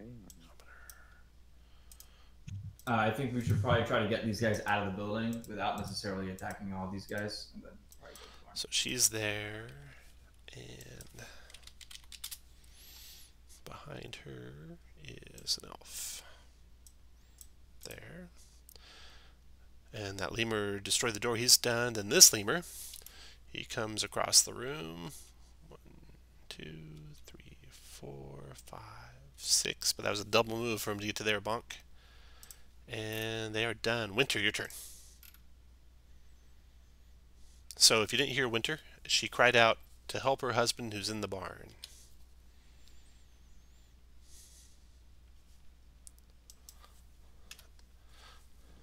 Jerimber, you're looking at the barn. You think it's got maybe 5, 6 rounds before it's fully engulfed. All right, I'm gonna attack this one with another booming blade and rapier. Okay. 15 connects for 10 points damage, and if it moves, it can take more. We'll re-roll that move damage when he actually moves, if he does. You don't have to remember the 2. We'll just re-roll it when he moves. Okay. Anything else, Winter? Oh, yes. My owl will help with the one in the door. Does Trotty attack in the one to your southwest? I'm assuming I can't attack him through the wall since I'm not standing at the door. Correct. Yeah, you can't attack anyone where you're at. Okay. Okay, Winter. What were you helping again, Winter? To give advantage if he chooses to go to the doorway. Who are you giving advantage to? Distrati, he's next. Right? And against who? The lemur directly in the doorway of... South of Yao. Yeah. Got it. Okay. Winter's done. Distrati, your turn. 15 indeed. I will go attempt to stab that guy. All right. Advantage on the first shot. That's a hit for 13 points of damage. You get sneak attack too? I just took a level rogue. Oh, you did? Okay. Well, that's you gonna take it? You gonna take the sneak attack damage, or you just stop at the 13? No, I'll take the sneak attack. 19. Finished him off. Alright, I will provoke from the one to my north as I move south 1. He swings his fist at you, missing. Alright, now I'm blocking the door there. Okay. After Distrati, you can take off the clock symbol. Is Maldeus. Yeah, so I hear the plea from the woman, and I just can't help myself. I have to help the guy. So I'll try to dash towards the barn. If I'm not mistaken, that should take me 60 paces to here.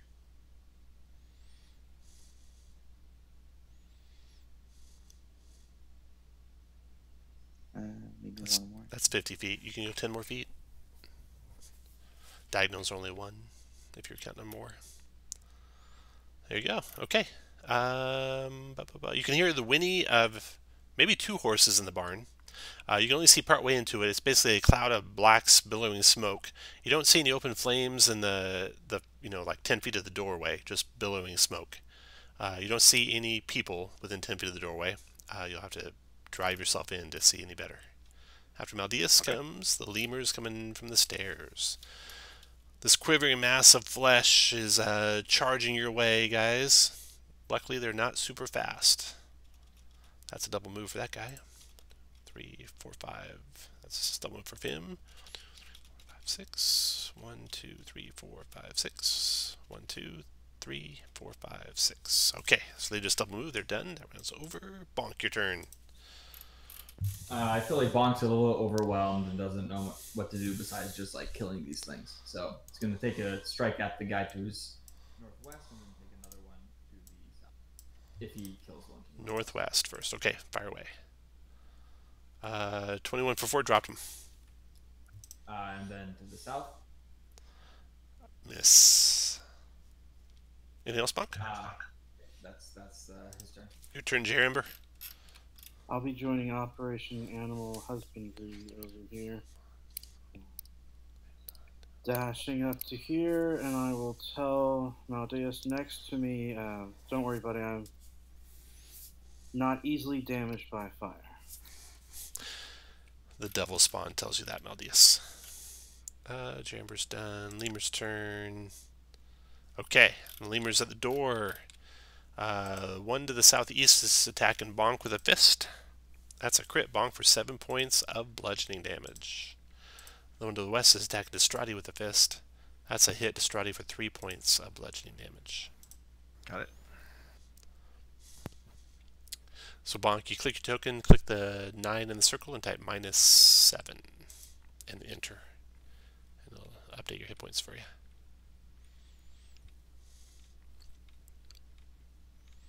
You got it, Bonk? Oh, sorry. How much damage? 3 damage? You took 7. Oh, 7. Crap. My bad.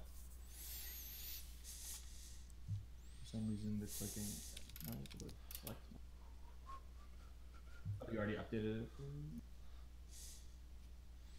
There you go. Yeah. The little circles weren't showing up. Except you took 7, so you should be down to 2. Thank you. All right. That was those 2. And then Winter, your turn.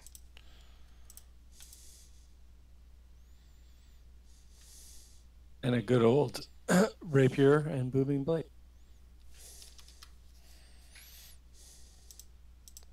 That's a hit for 8 and boomed. Put that on him. Okay, Destrada, your turn. The one to my east that hit Bonk. A crit for 23. That dropped him.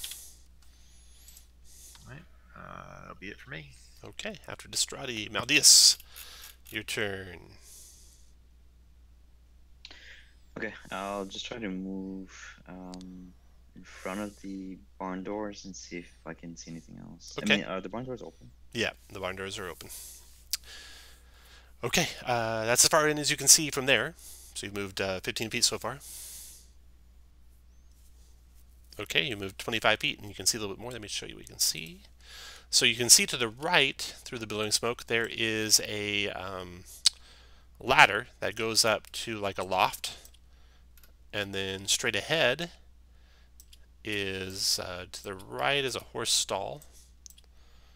And the loft kind of like goes over these stalls. So the stalls go back all the way to the back wall, and the loft is over the top of them as well. There's a wall of flame straight ahead. There's a wall of flame to the left. And you don't see any people there. You've moved 25 feet so far. So do I feel the heat just like... Yeah, you don't think you'll take damage from it unless you get inside that wall of flame. which is 2 squares to your west. Okay, in that case, I'll wait for my next turn to dash to the... Okay, you want to dodge or ready? Yeah, ready. Ready. Ready what? Well, as soon as my... You can ready a move? Actually, well, I want to dash to the other level as soon as I can. But I guess I have to wait for my next turn, right, to get my full... No, you can dash right now. Okay. Okay, I'll try to climb then. Okay, so you've moved 25, that's 30, 35, 40, and then to climb up there is an additional 20 feet of movement. So I take you to 60 feet of movement, and it is a traversing the ramp, requires successful DC 11, either acrobatics or strength, your choice. I mean acrobatics or athletics, your choice. Yeah. So okay, so you slip on there. You're there on the ground still. Your turn is over. Roll a D8. So just click the button that looks like a die there and click on the D8 and see what happens. Got a 4 on your roll. You're rushed by a horse running through the area. You must succeed on a DC 12 strength saving throw or take 4 points of damage and be knocked prone. DC 12 strength save. Alright, so the horse bonks into you, does 4 points damage to you, and knocks you prone.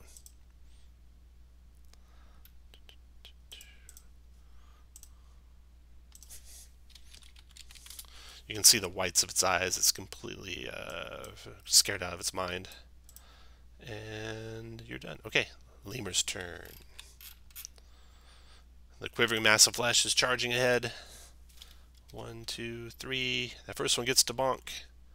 Swings its fist at you, bonk. 4's miss.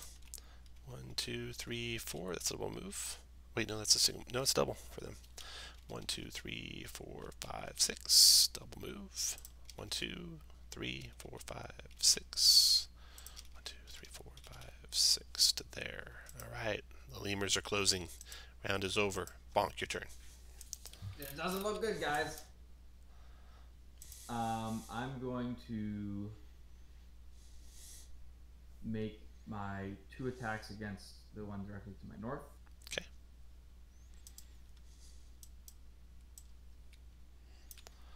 All right, 20 is a hit for 7. And then the second hit. 7 is a hit. These things are so hard to miss. For 7 more, you dropped them. Nice. And then after that, I'm going to...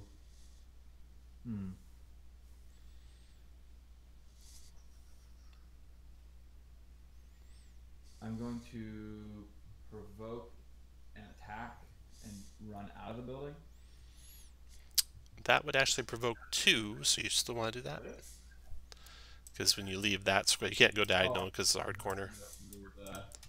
In that case, I will stay where I am. Stay here. Okay. Jaramber, your turn.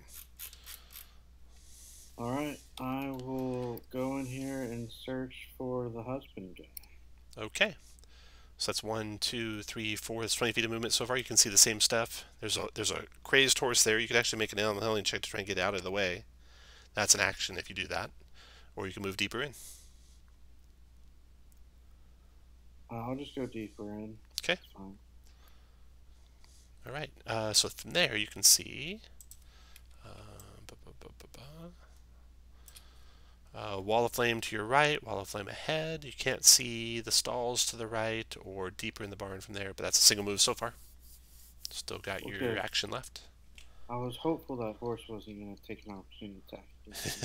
But yeah, I'll dash around, I guess, down to the bottom corner. Okay.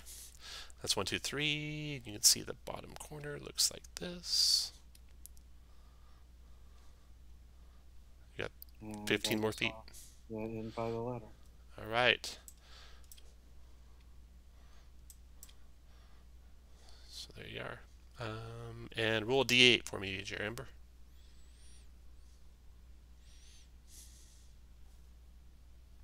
Seven. Okay, nothing happens. You're done. Lemur's turn. This is the original lemur who's booming bladed. He swings at Distrati with his fist. Missing. Winter, your turn. Okay, I'm just gonna move up one here and do sword burst. Nice. All right, click that button. 4 force damage, 13 dex save. There's 3 of them. It's 5 foot radius. Yeah, okay. Dex saves 1, 2, 3. All 3 fail. All 3 take 4. 4 to him. 4 to him. And then my owl can help Distrati on the one to his. Actually, I'll say northwest. Okay. All right. In the future, you'll want to do the owl. Make sure your owl's not on you when you do that spell, which is right. Good. Yeah, which is good. We'll just say he was there. You left him behind when you did the spell. And then you're going to help Distrati on the one to Distrati's northwest. Correct. All right, Distrati, you are next. The one to your northwest, you have advantage on attack. Attack the one to my northwest. 9's a hit. For 15. 15 dropped him. Alright. I'm done. All right, after Distrati, Maldius, your turn. All right, so am I still being trampled by the No, horse? no, the horse is going off in a random direction. So you're prone. You could stand up, taking 15 feet of movement. You could climb the ladder, taking 20. That'd get to 35 feet of movement with a dash, leaving you another 25 feet to walk down the loft if you make the check to climb the ladder. DC Okay. 12. DC 11. Okay, I'll try to climb the ladder again. Okay. You have an inspiration if you want to use it. Yeah, exactly what I was going to say. You want to use it? With inspiration, yeah. Okay, go for it. Oh my god. Oh, man. So you're still there after Maldius. Ladders are hard. Yeah, that's a tough one. Well, it's on fire, so I'm making it harder. Right. Make a D8 roll for me, Maldius. See if anything bad happens to you. Nope. Nope, the horse leaves you alone this round. Good. Lemurs. These are batch 2 lemurs. They are 1 attack and bonk from your northwest bonk with a fist. Oh my god. Drops. You bonk bonk. Oh god, yeah. Bonk is down. So many crits. Then this guy comes 1 to there, attacks Winter with a fist. 11's a miss. Then this guy north of Winter attacks Winter with a fist. 6 is a miss. And the guy west of Distrati attacks. Oh no, that's already one that was there. So in my next lemur hit is going to be a miss. Our next attack will be a miss. They're done. The round's over. Bonk. Oh no, bonk. Death save. Click your token and click the A16/H9 button. That'll roll a death save for you. 18, so that's 1 success. So you're going towards stable. Need 2 more. Jerember, your turn. Alright, I'm hoping to find this guy over here. Okay. You think you're zeroing in on where you must be. There's a wall of fire right here blocking one last stable, which you can't see unless you go through it. Alright, I guess I'll go through the wall of fire. Okay. Make a wisdom survival check for me.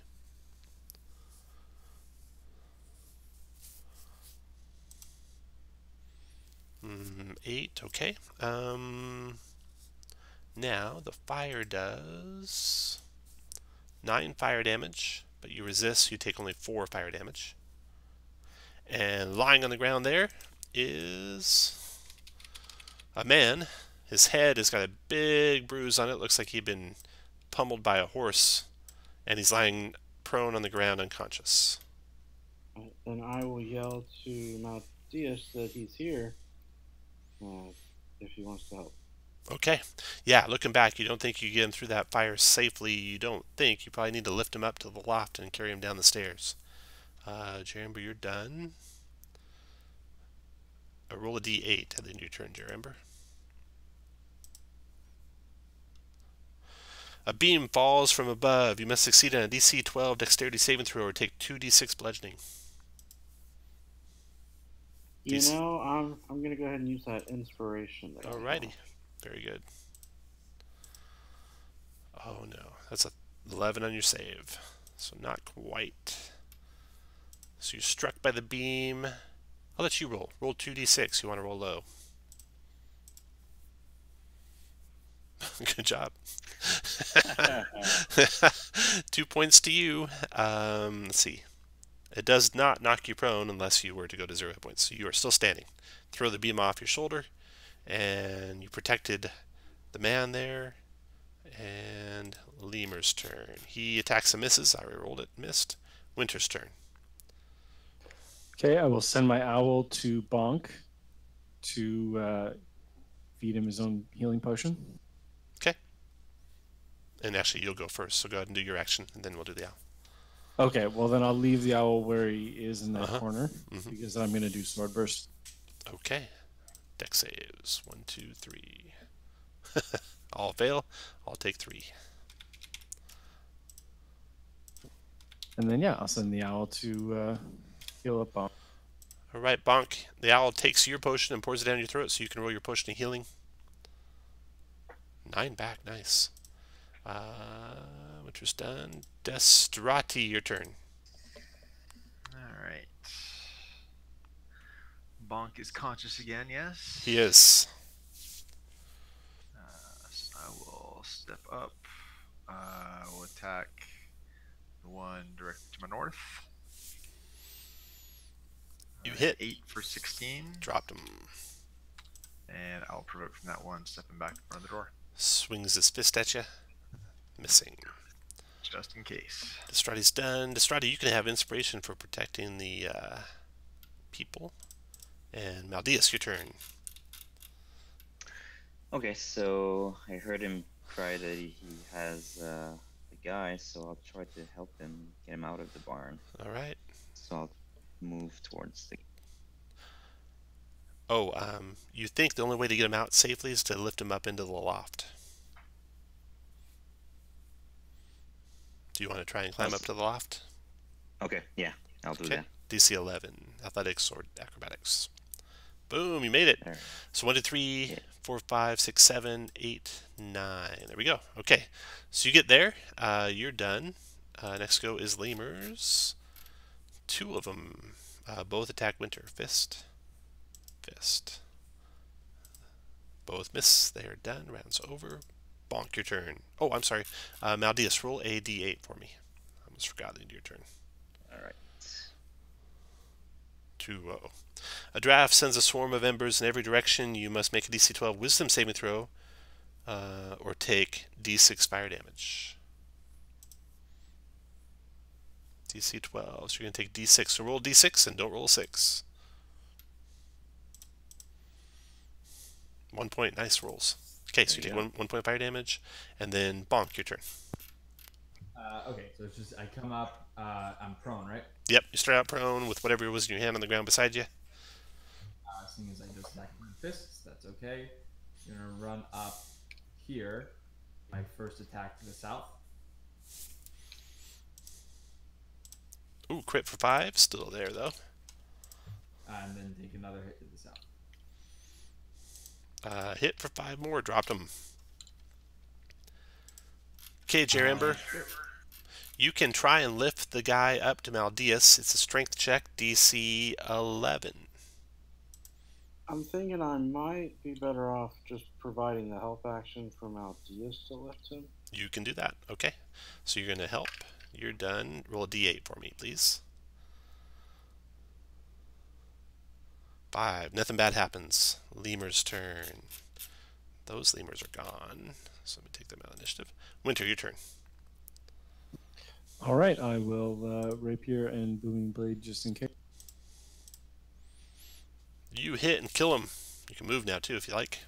6 squares. I'll go on to someone else while you're doing that. Destrati, your turn. Alright, seeing no more lemurs and knowing people ran to the barn, I'm just going to double move that way. Okay, Maldeus, your turn. So you have advantage on a strength check to lift the body out, DC 11, if you want to try. Yeah, do that. Ooh, good thing you had advantage. You get him up to you, and then you move to the ladder, and you can slide him down the ladder.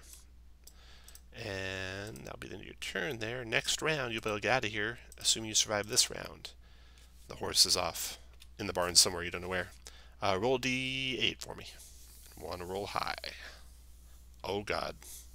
Oh, God, no, Maldeus. Or low. A beam falls from above. 12 dex save to dodge out of the way. Yay. Oh, you do. Knock it And aside. You are good. You're done. Lemurs are done. Rans over. Bonk, your turn. You can double move. I'd like to run up and ask if there's anyone or anything else in this. Okay, you go looking for survivors. Jamber, you want to try and climb to the loft or run through the fire?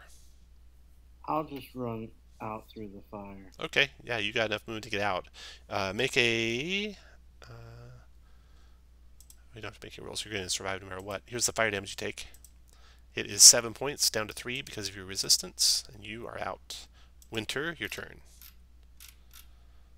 Double moon, I'm sure. Trotty, your turn. Go ahead and finish your move, Winter. Maldeus, you drag the body out, victorious and surviving as the place starts to just completely engulf in flames and timbers are crashing down all around. You guys rush out into the field, lay the man down on the grass. You can see he's alive, breathing shallowly. Had been kicked by a horse. You hear the last whinnies of a couple horses dying in there. But you saved Vasha and her husband Segrin and the elf Pastrine. They were the last ones in the inn. Everyone else had already fled. Vasha gives you guys a potion of healing and a pouch of coins as a reward for your aid. So that'd be the end of that third adventure. 20 more gold for succeeding on saving everyone. And we get another short rest. You will get another short rest. Actually, you're going to get a long rest before the next part. So you can take an extended rest before the next part. No, next part must be tough.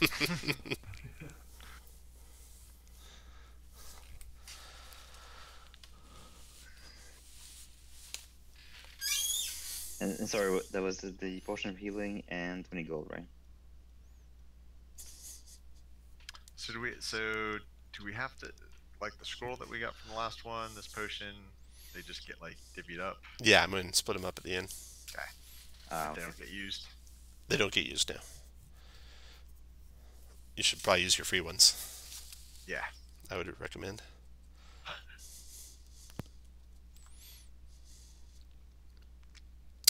And plus you got an extended rest, so you don't need to use any right now. Alright. So you get all the refugees gathered together and the caravan begins its journey to Baldur's Gate. Billiam is writing in his journal. Everyone make a perception... Actually, yeah, everyone make a perception check. Can I just take my passive 21? No, go ahead and roll. I'm sure you'll do better. Alright. Sure, I will do better. Sorry, that was the wrong... So 15. Jamber did pretty good. Okay. You notice Billiam's writing. A couple of you kind of look over his shoulder as he's writing. He lists his meeting with you as his first entry. He writes that you were in an extremely desperate group and that he agreed to accompany you only out of pity, given your very low persuasion check that you had against him. And other than that, he seems like a pretty nice guy. But several days later on your trip, when the caravan stopped for the night, everyone in the caravan is abruptly awoken by a blood-curdling scream. You guys all quickly grab your weapons and your armor and rush to the scene. Looking around, you notice several refugees are gathered around Billiam's tent, pushing one another aside for a better view. Your gasps and cries and curses clearly indicating that something as horrible has happened. Billiam's camp is made up of a small tent and a fire. There's no sign of any large animals or vehicles passing through other than that of the caravan itself. The sun is just starting to crack the horizon, so there's a very early morning light coming. It's still dark to see the stars in the sky above, though. The campfire is long since burned out. Billiam's body is splayed out on its back in front of the small tent. His throat is brutally slashed open.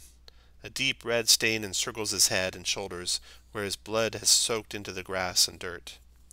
A strange symbol about 8 inches long is carved into his chest. The tent and camp itself are untouched. His travel gear, his food, his writing supplies, undisturbed. There's no signs of conflict. A quick look over the place, though, and you guys notice that his journal is not in his tent. It's gone. You don't see it anywhere around him. Theories are starting to abound about what might have happened, if some wild animal got him, if someone in the camp is a murderer, if one of the refugees had a grudge against him. Dara arrives shortly after you arrive, the young woman, the 13-year-old girl. She's accompanied by the elderly shepherd, Gorin, and Gorin quickly blocks her view from the body, slapping a calloused hand over her eyes. And he says, "All of you leave, except," and he points to you, the adventurers. "You should stay." It wasn't me, I swear. Vasha Hall, who is the proprietor of the inn, she steps in to shoo away the refugees that linger a bit too long, leaving just you guys there with Dara and Gorin. Dara, the 13-year-old girl, she says, "I think you are the only people in the caravan who I can trust. I know none of you would have a motive for murdering Billiam. As such..." I mean, I am sort of a rival bard, but yes, go on.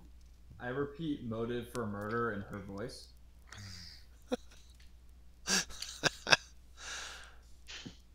"I would like you to identify the killer and subdue them so they can be brought to justice." Gorin, the elderly shepherd, speaks in. He says, "It's unlikely that a stranger could make it into and out of the camp without being seen by the watch, so most likely someone here did it. I suggest that you question yourselves and prominent members of the caravan who would know Billiam."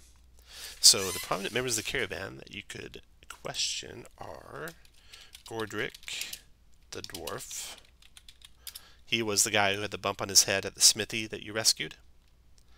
There is Hastrine, the elf.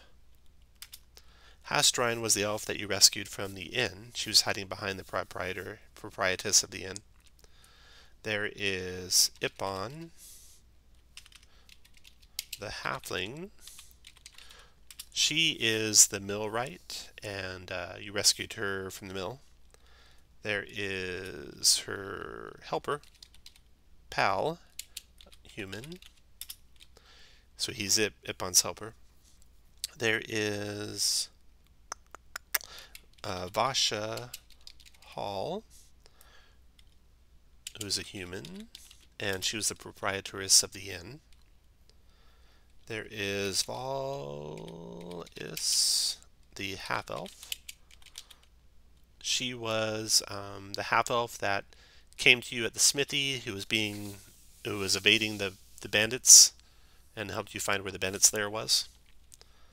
And then there is Wellum, the smith. And then Vasha's husband is still unconscious. He hasn't recovered from the head wound that the horse gave him. Even magical healing isn't helping him, which kind of has Vasha pretty on edge. Can we see the knife that was used to kill the guy? Okay, so investigating the scene. Everyone make a intelligence investigation check. Oh, I'm good at intelligence.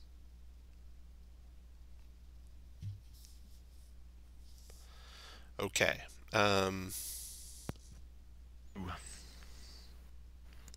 carving, Maldeus, you believe it's some sort of infernal ritual.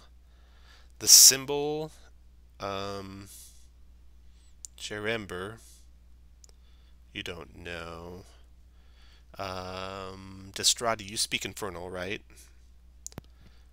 You would guess that symbol is a mark of some sort of archdevil, although you don't know which one, maybe. Okay. The carving on the chest was made either immediately before or after he was killed. It was basically right about the time of death. You find his journals not among the items in or around the tent. And you find that the campfire was extinguished and not burned out on its own. So then you can talk to any of those people you want in any order you want. Anyone have a suggestion for who does it go see first? Well, the smith will probably be honest with me. Okay. Winter, smart. Going to see the smith. Wellum Smith. Okay. You arrive to find Pal and Wellum in the grips of a heated argument. Pal being the helper of the halfling at the mill, and Wellum being the smith. Wellum shouts, "Liar!" Then he punches Pal in the face, and the two begin to scuffle. You guys want to break it up or let them fight it out? I join in on the scuffle. You join in? Okay. Alright, so there's a big fight until you guys all fight yourselves into exhaustion. You can see in the fight, those of you watching, that Wellum has clearly had too much to drink.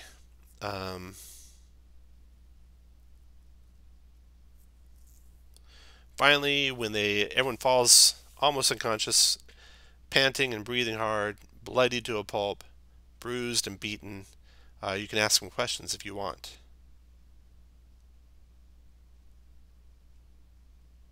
We're with Wellum and Pal? Wellum and Pal are both here, yep. Wellum clearly has had too much to drink. I'll just ask him what they're arguing about. Wellum points at Pal and he says, "He had papers that looked like Billiam's handwriting. He was being elusive as to why he had them." Wellum, after he says that, he gets up and drunkenly storms off. Pal... I will follow well. Okay. Pal seems distraught. He says, I asked the poet to help me write a love poem. Wellum saw me reciting the poem and got mad. "You can keep the poem. It makes me sad now. I don't want it anymore." And he hands you over a sheet of paper. That is a love poem. Doesn't say who it's to, just a sonnet about beauty and love. And Pal stands there pouting.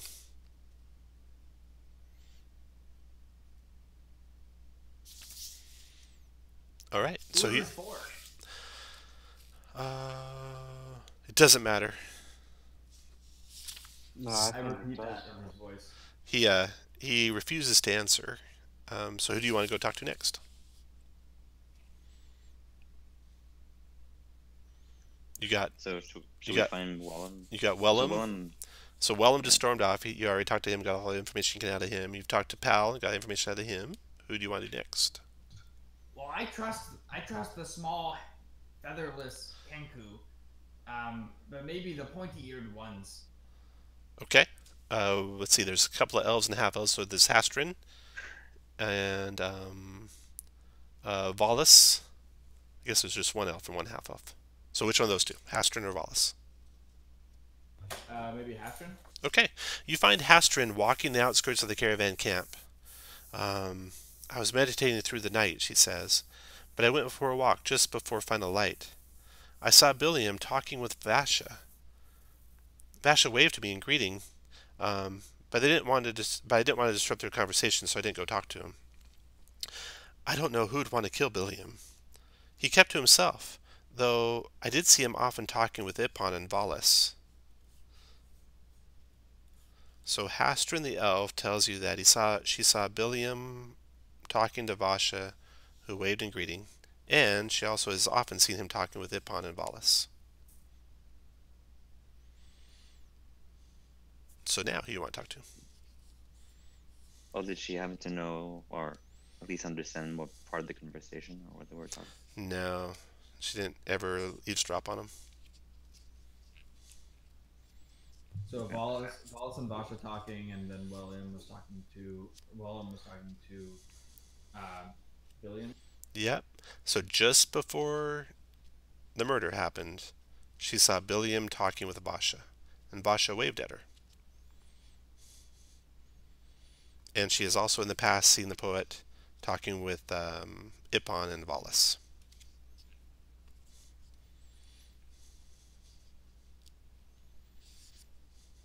Okay, maybe we could do Ippon first, and Okay.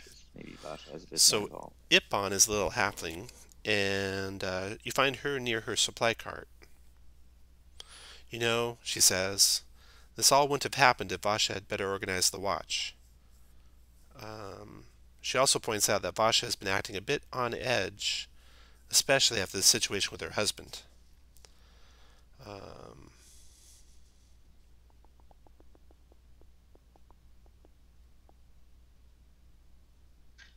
On edge, like what?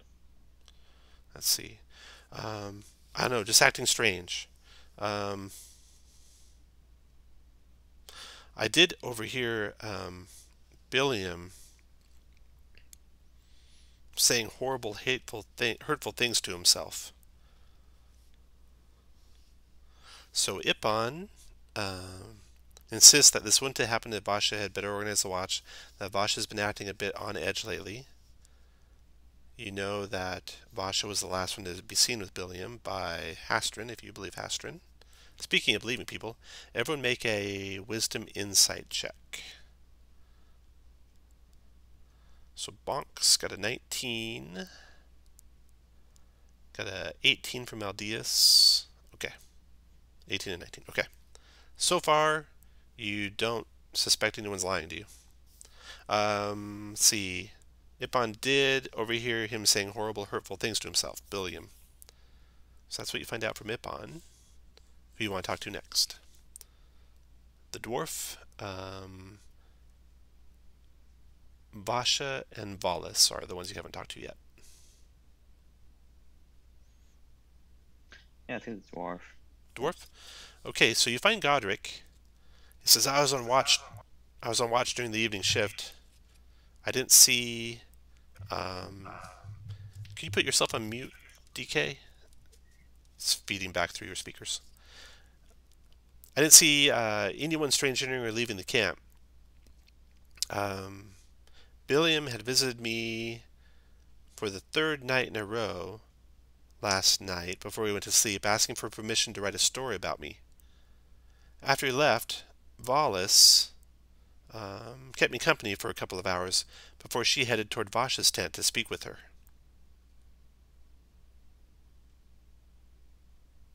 And make a charisma persuasion check, Jerember. Ooh, I'm good at charisma. Still no lying as far as you can tell. Oh gosh.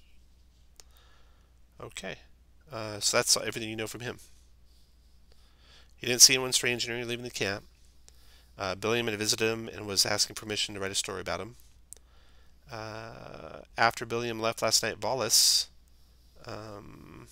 kept me company for a couple hours before she headed toward Vasha's tent to speak with her. And that, coincidentally, is the two you haven't spoken to, Vasha and Valis. What do you mean kept you company? She hung out. We just chatted. Talked about the world. What happened to Elturgard. Where it might have gone. What might have caused it. That kind of stuff. And then she left. Okay, guess we could do Valis now. Valis, okay. I'm so sorry about Billiam, she says. If you need any help, I'm here for you. You know, I saw Paul visiting Billiam often. I also saw Vasha visiting him a lot. And Vasha's been acting quite strange and erratic lately.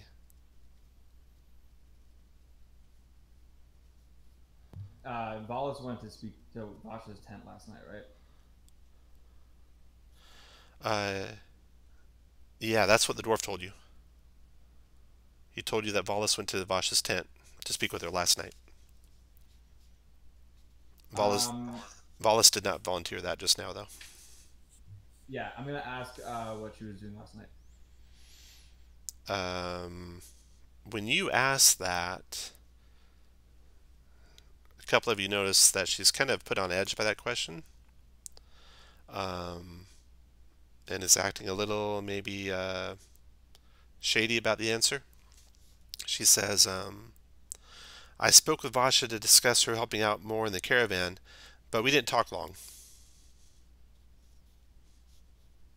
I'm gonna chant at her in Infernal and see if there's any reaction. The same thing that the summoners were chanting to summon the demon. Okay. She's taken aback and steps back. Make a insight check. Bonk. Wisdom, yeah. Holy mackerel. Even though she was taken aback, she doesn't seem that startled. She seems more curious about what you just did. She doesn't say anything, though, about it. I stay quiet. I don't actually understand what happened. Okay. Okay, so you know Valis is acting a little shifty. She says she spoke with Vasha to discuss her helping out more in the caravan, but they didn't talk long. You just have Vasha to talk to. When you arrive at Vasha's tent, she is examining something intently, but she quickly hides whatever it was when you arrive. You caught a glimpse of it, though, Trotty. It was Billiam's journal that she had. Oh, snap. All right. Well, I will, I'll call her out on it and be like, so what are you doing with Dead Man's journal there? She looked startled, scared. I found it. I found it in my pack after he was discovered. I don't know who to trust. Here, she shows it to you guys. It's my fault he's dead. All right, you're What do you mean? Well, he was distracted and he went on about how useless and pathetic he was. Instead of helping him, I yelled at him and told him he needed to shape up. I should have been nicer to him. But I need to get back to my tent for Sagrin. That's her husband. I didn't see anyone else for the rest of the night, but when I got back, my tent flap was disturbed. And I just assumed someone came to see me but left. But then I found the journal. And she shares it with you, so you're looking at it. The dates in the journal stop the day before yesterday, and there's no entry for the day he died. But the rest of it looks to be his actual genuine journal. Thinking back, you recall he was kind of acting odd, and he didn't write anything yesterday, so that makes sense. May I see the journal, please? Yeah, she shows you the journal. I'm going to rip out the page that said that I'm pathetic, and I'm going to destroy that. So she seems genuine. So, knowing what you know, what do you think happened?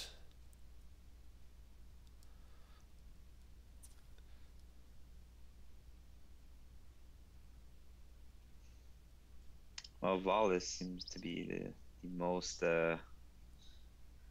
off out of all this. But I mean, can we ask her? Like, Yeah, who she thinks? you're definitely going to be able to ask people. I'm asking you guys, amongst your conversations with yourselves, what do you think happened? As I a would player, I like- have an opinion, but unfortunately, Bonk is not smart enough to really know. I would like to make sure the husband's not, like, Yeah, possessed with a spirit or something. yeah, I want to cast Detect Magic. okay. If I have that spell. Let me double check. Yeah, he's not. He's just unconscious. So what do you guys think happened? If you can figure it out, it'll be beneficial to you. If you don't figure it out, then it'll be worse for you. What do you suspect happened? And we never found the dagger, right? Let's see here. No, you never did.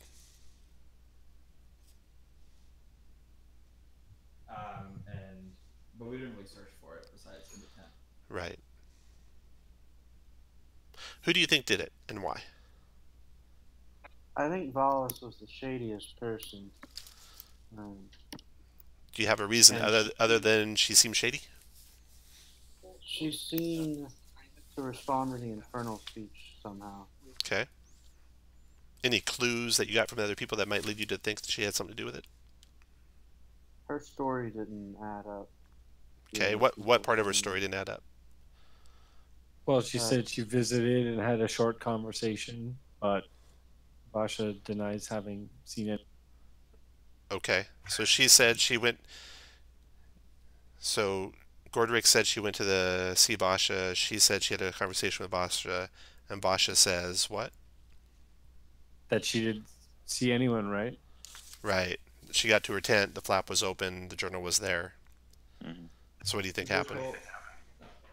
We were told that Valis went to Vasha's tent. Uh-huh. So if we assume that, and this is a bit out there, but because she reacted to the infernal, it's possible that she was the one who killed the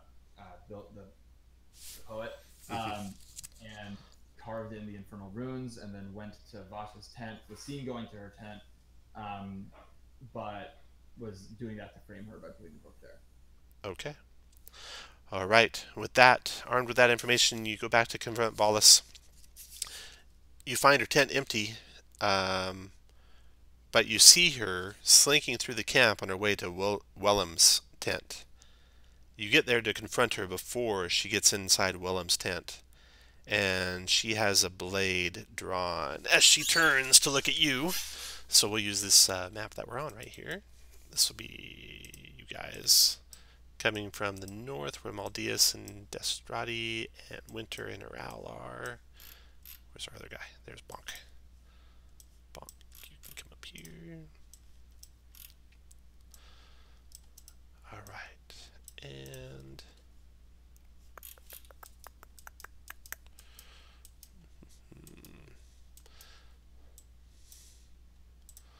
so she was making haste to, it looks like, go kill another one of you. She has her dagger in her hand. She turns as you guys approach to confront her, and utters some horrendous words in Infernal, and uprise 2 devil spawn. So it's her and a couple devil spawn. Where are you guys at? There we are.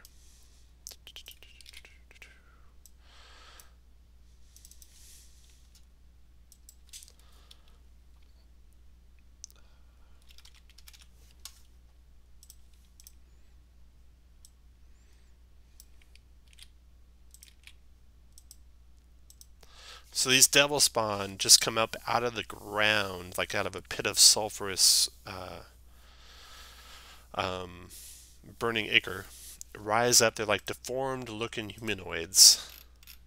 And they carry pitchfork-like weapons, and their bite looks like it'd be vicious and terrible. She's got a wicked curved dagger, probably the dagger that was used to kill Billiam. And roll initiative, everyone.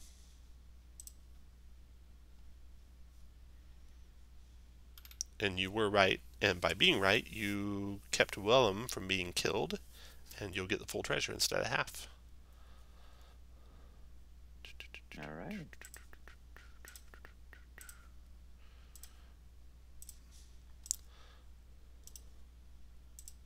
Okay, Jerember, you are first act. I'll wave my hand at her and say, "You are feeling very sleepy." Okay. Cast. You want to include the 2 devil spawn in case you don't get her? Or just her? I really just want to target her. Okay, you can cast it behind her far enough to only get her. Go ahead and do it. Okay, 20 hit points, unfortunately, is not enough. She's got more than 20. So she resists the spell. What else, do you remember? In that case, I will just run up toward her screen. Go for it. Okay. After you is Maldeus. Alright, I'll stay put and I'll do Sacred Flame on the devil desk. Devil spawn to the left on the screen? Yep, Oops. exactly. Okay, here's his deck save.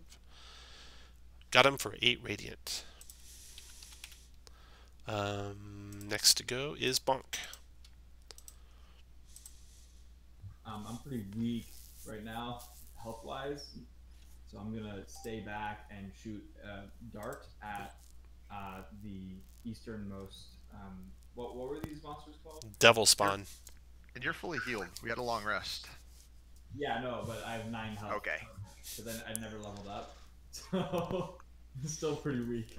I think I'm gonna take pot shots at it for now, so I'll take a dart. On the west or east one? East one. East one. 11. That hits this thing. Let me double check. I think that hits this thing. Yep. And does 4 points of piercing to him. And he does not resist any damage. -4. Okay. After Bonk, okay. Valis, the half-elven devil worshipper, casts spiritual weapon as a bonus action to attack Jarember with. So pitchfork appears, Jarember. 18 to hit you for 8 force damage.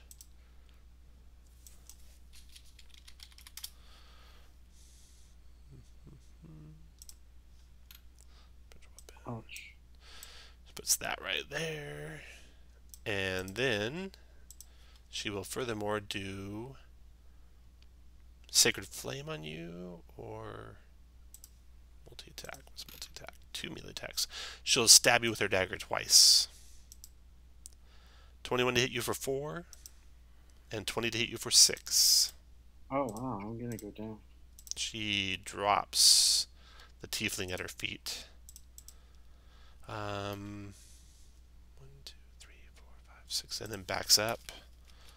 1, 2, 1, 2, 3, 4, 5, to there. Not concentrating, so she's done. Destrati, your turn. All right.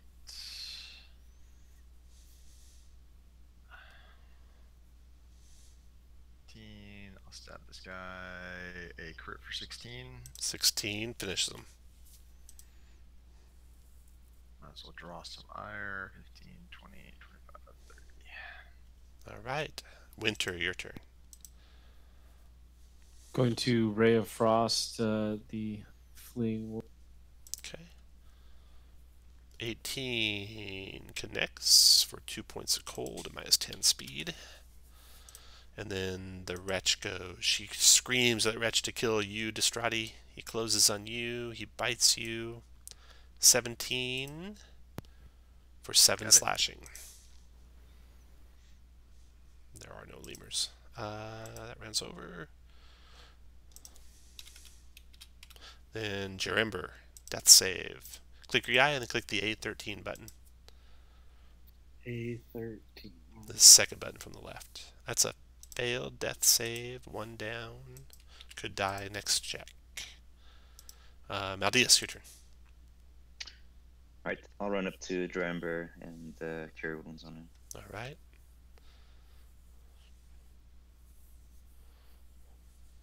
Ten back, Jarember. Maldeus, you can have inspiration. And Bonk, your turn.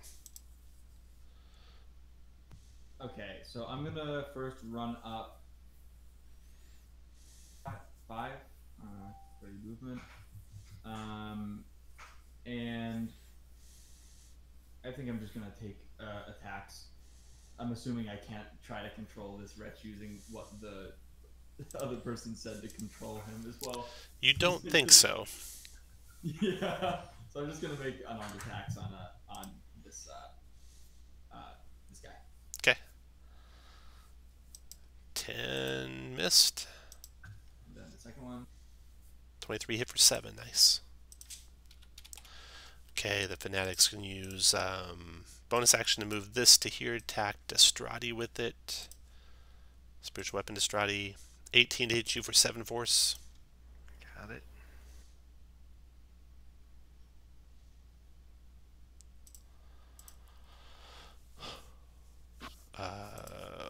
Okay, and then she will come to here. Let's see. Does she want to come to there? Or just drop you the range spell?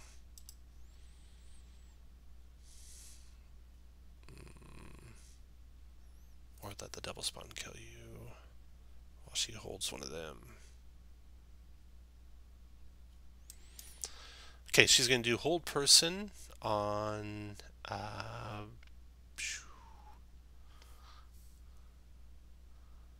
hold person on Distrati. 11 wisdom save, Distrati.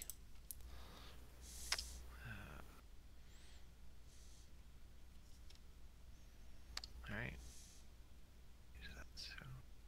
Yes. Nice. And then she'll move.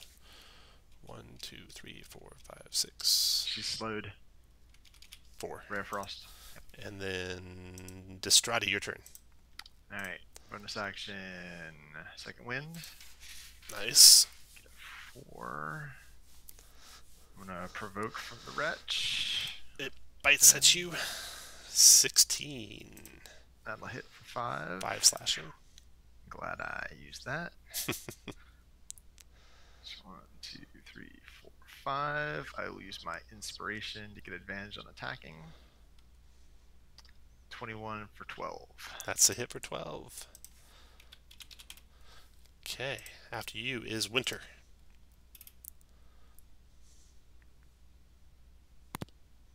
And Ray of Frost. 17 connects for 5 damage. And slowed again. And then can I give Drember help on the wretch? You bet. Okay, remember you have advantage if you attack the wretch. The wretch is going to go. It turns and attacks Jarember, who's still prone, right? You haven't gotten up? Right. Oh, but it doesn't know you're healed yet. So it turns and attacks Bonk with a bite. That's a miss. It's done. That round's over. Jarember, your turn. So you're prone. Whatever was in your hands, by your side. Yeah, I stand up and try and stab him with the rapier. That's a hit for 4. And then Maldeus, your turn. I'll just hit the devil. My mace. 18 for 5. Dropped it. Finish your move where you want. Bonk, your turn. Okay. I can get here. And since I can't get close enough to melee, I'll just dart her. That missed. Alright, she's going to do that to there and attack Distrati with the spiritual weapon. 22 for 6, Distrati. Yep, I go down. Down, okay. And then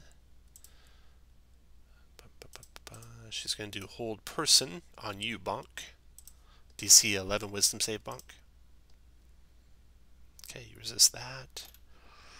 And then she will...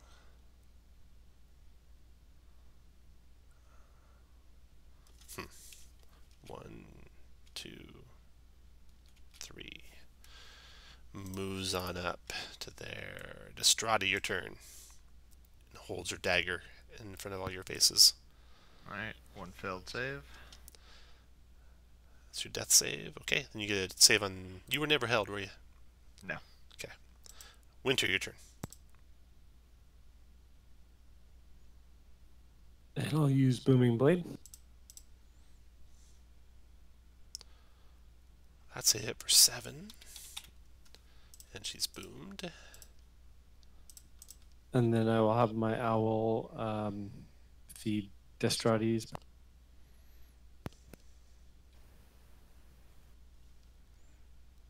Alright, nicely done. Destrati, did you have your free potion left? Yes. Okay, good deal. So you haven't used any of the ones you found yet. Winter's done. Next to go is Jarember.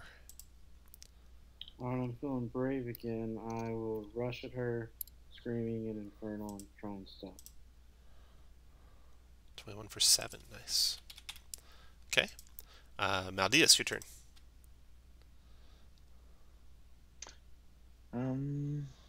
I will use my inspiration and cast Guiding Bolt on Nice. 21 is a hit. 14 radiant damage, and the next person attack has advantage. The 14 almost finishes her. She's staggered, holding her curved blade out, shaking. Bonk, your turn.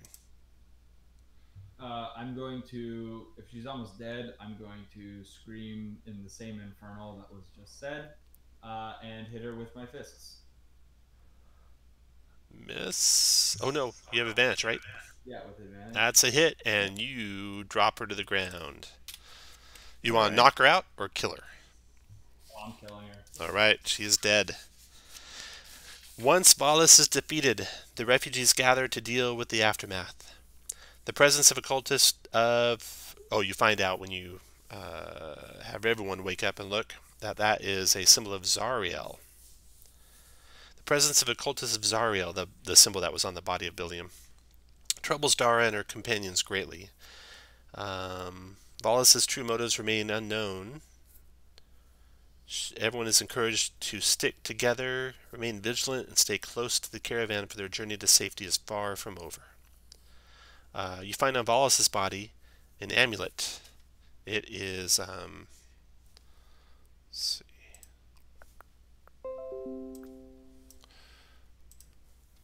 It is interesting. This is a permanent item that you can all take if you want. While wearing the amulet, you're hidden from divination magic. You can't be targeted by such magic. Oh, I guess there's nothing specifically different than a regular. It's an amulet, a proof against detection and location. And the coins and stuff in her purse and in her belongings is another 20 gold for all of you.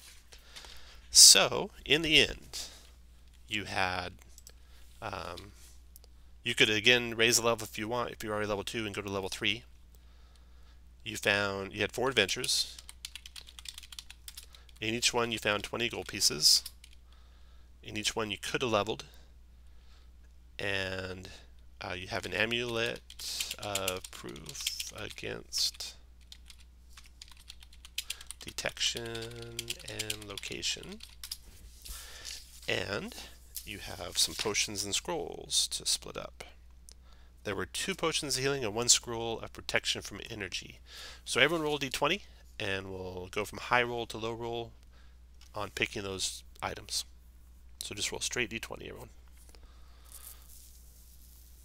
Okay, Maldeus, would you like a potion or the scroll of protection from energy? The potion. Okay, one of the healing potions is gone. Next to pick is Jerember. Potion or scroll? I'll take the other potion. Other potion. And third pick is Distrati. There's a scroll left, Distrati, if you want it. Protection from energy scroll.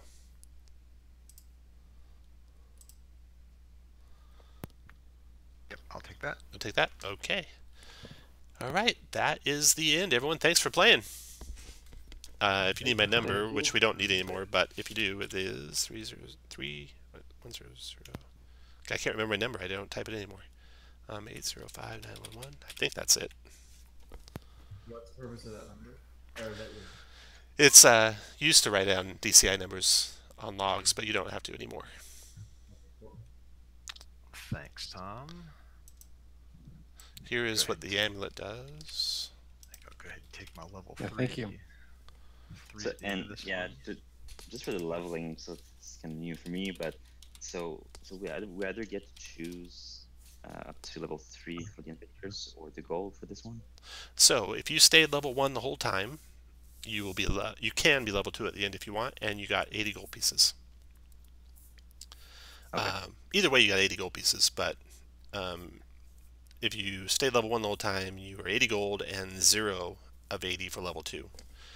If you went to level 2, like after the first adventure, for example, then you'd be 20 gold and 60 out of 80 for level 2.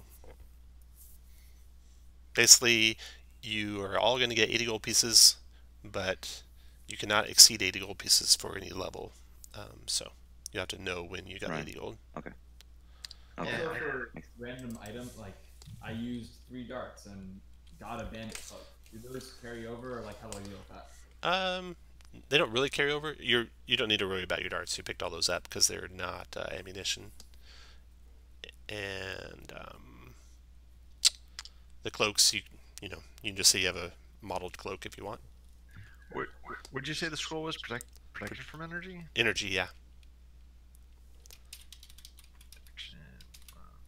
Alright, cool. And that went to Trotty. I'm updating I'll send out a little like summary that has all the info in it. And if you want to play in 9.2, send me your character info with this update that I'm about to send you. And I'll probably have more than 5 people, but When is that going to be? it's going to be next week, same time. Okay. All right. You did not get the story award, which is Cooler Heads Prevail. That's if you leave the cultist alive. But like we were asked to. It might be a good or a bad thing. I don't know if it's. I don't know. It's actually a good thing. Yes, we were asked to keep her alive so that she can stand trial. Bonk did not hear that. Nope. All right, cool. All right. Thanks, everyone. Yep. Yeah, thank you. Night, everyone. Night. Yeah, bye. Good night, y'all.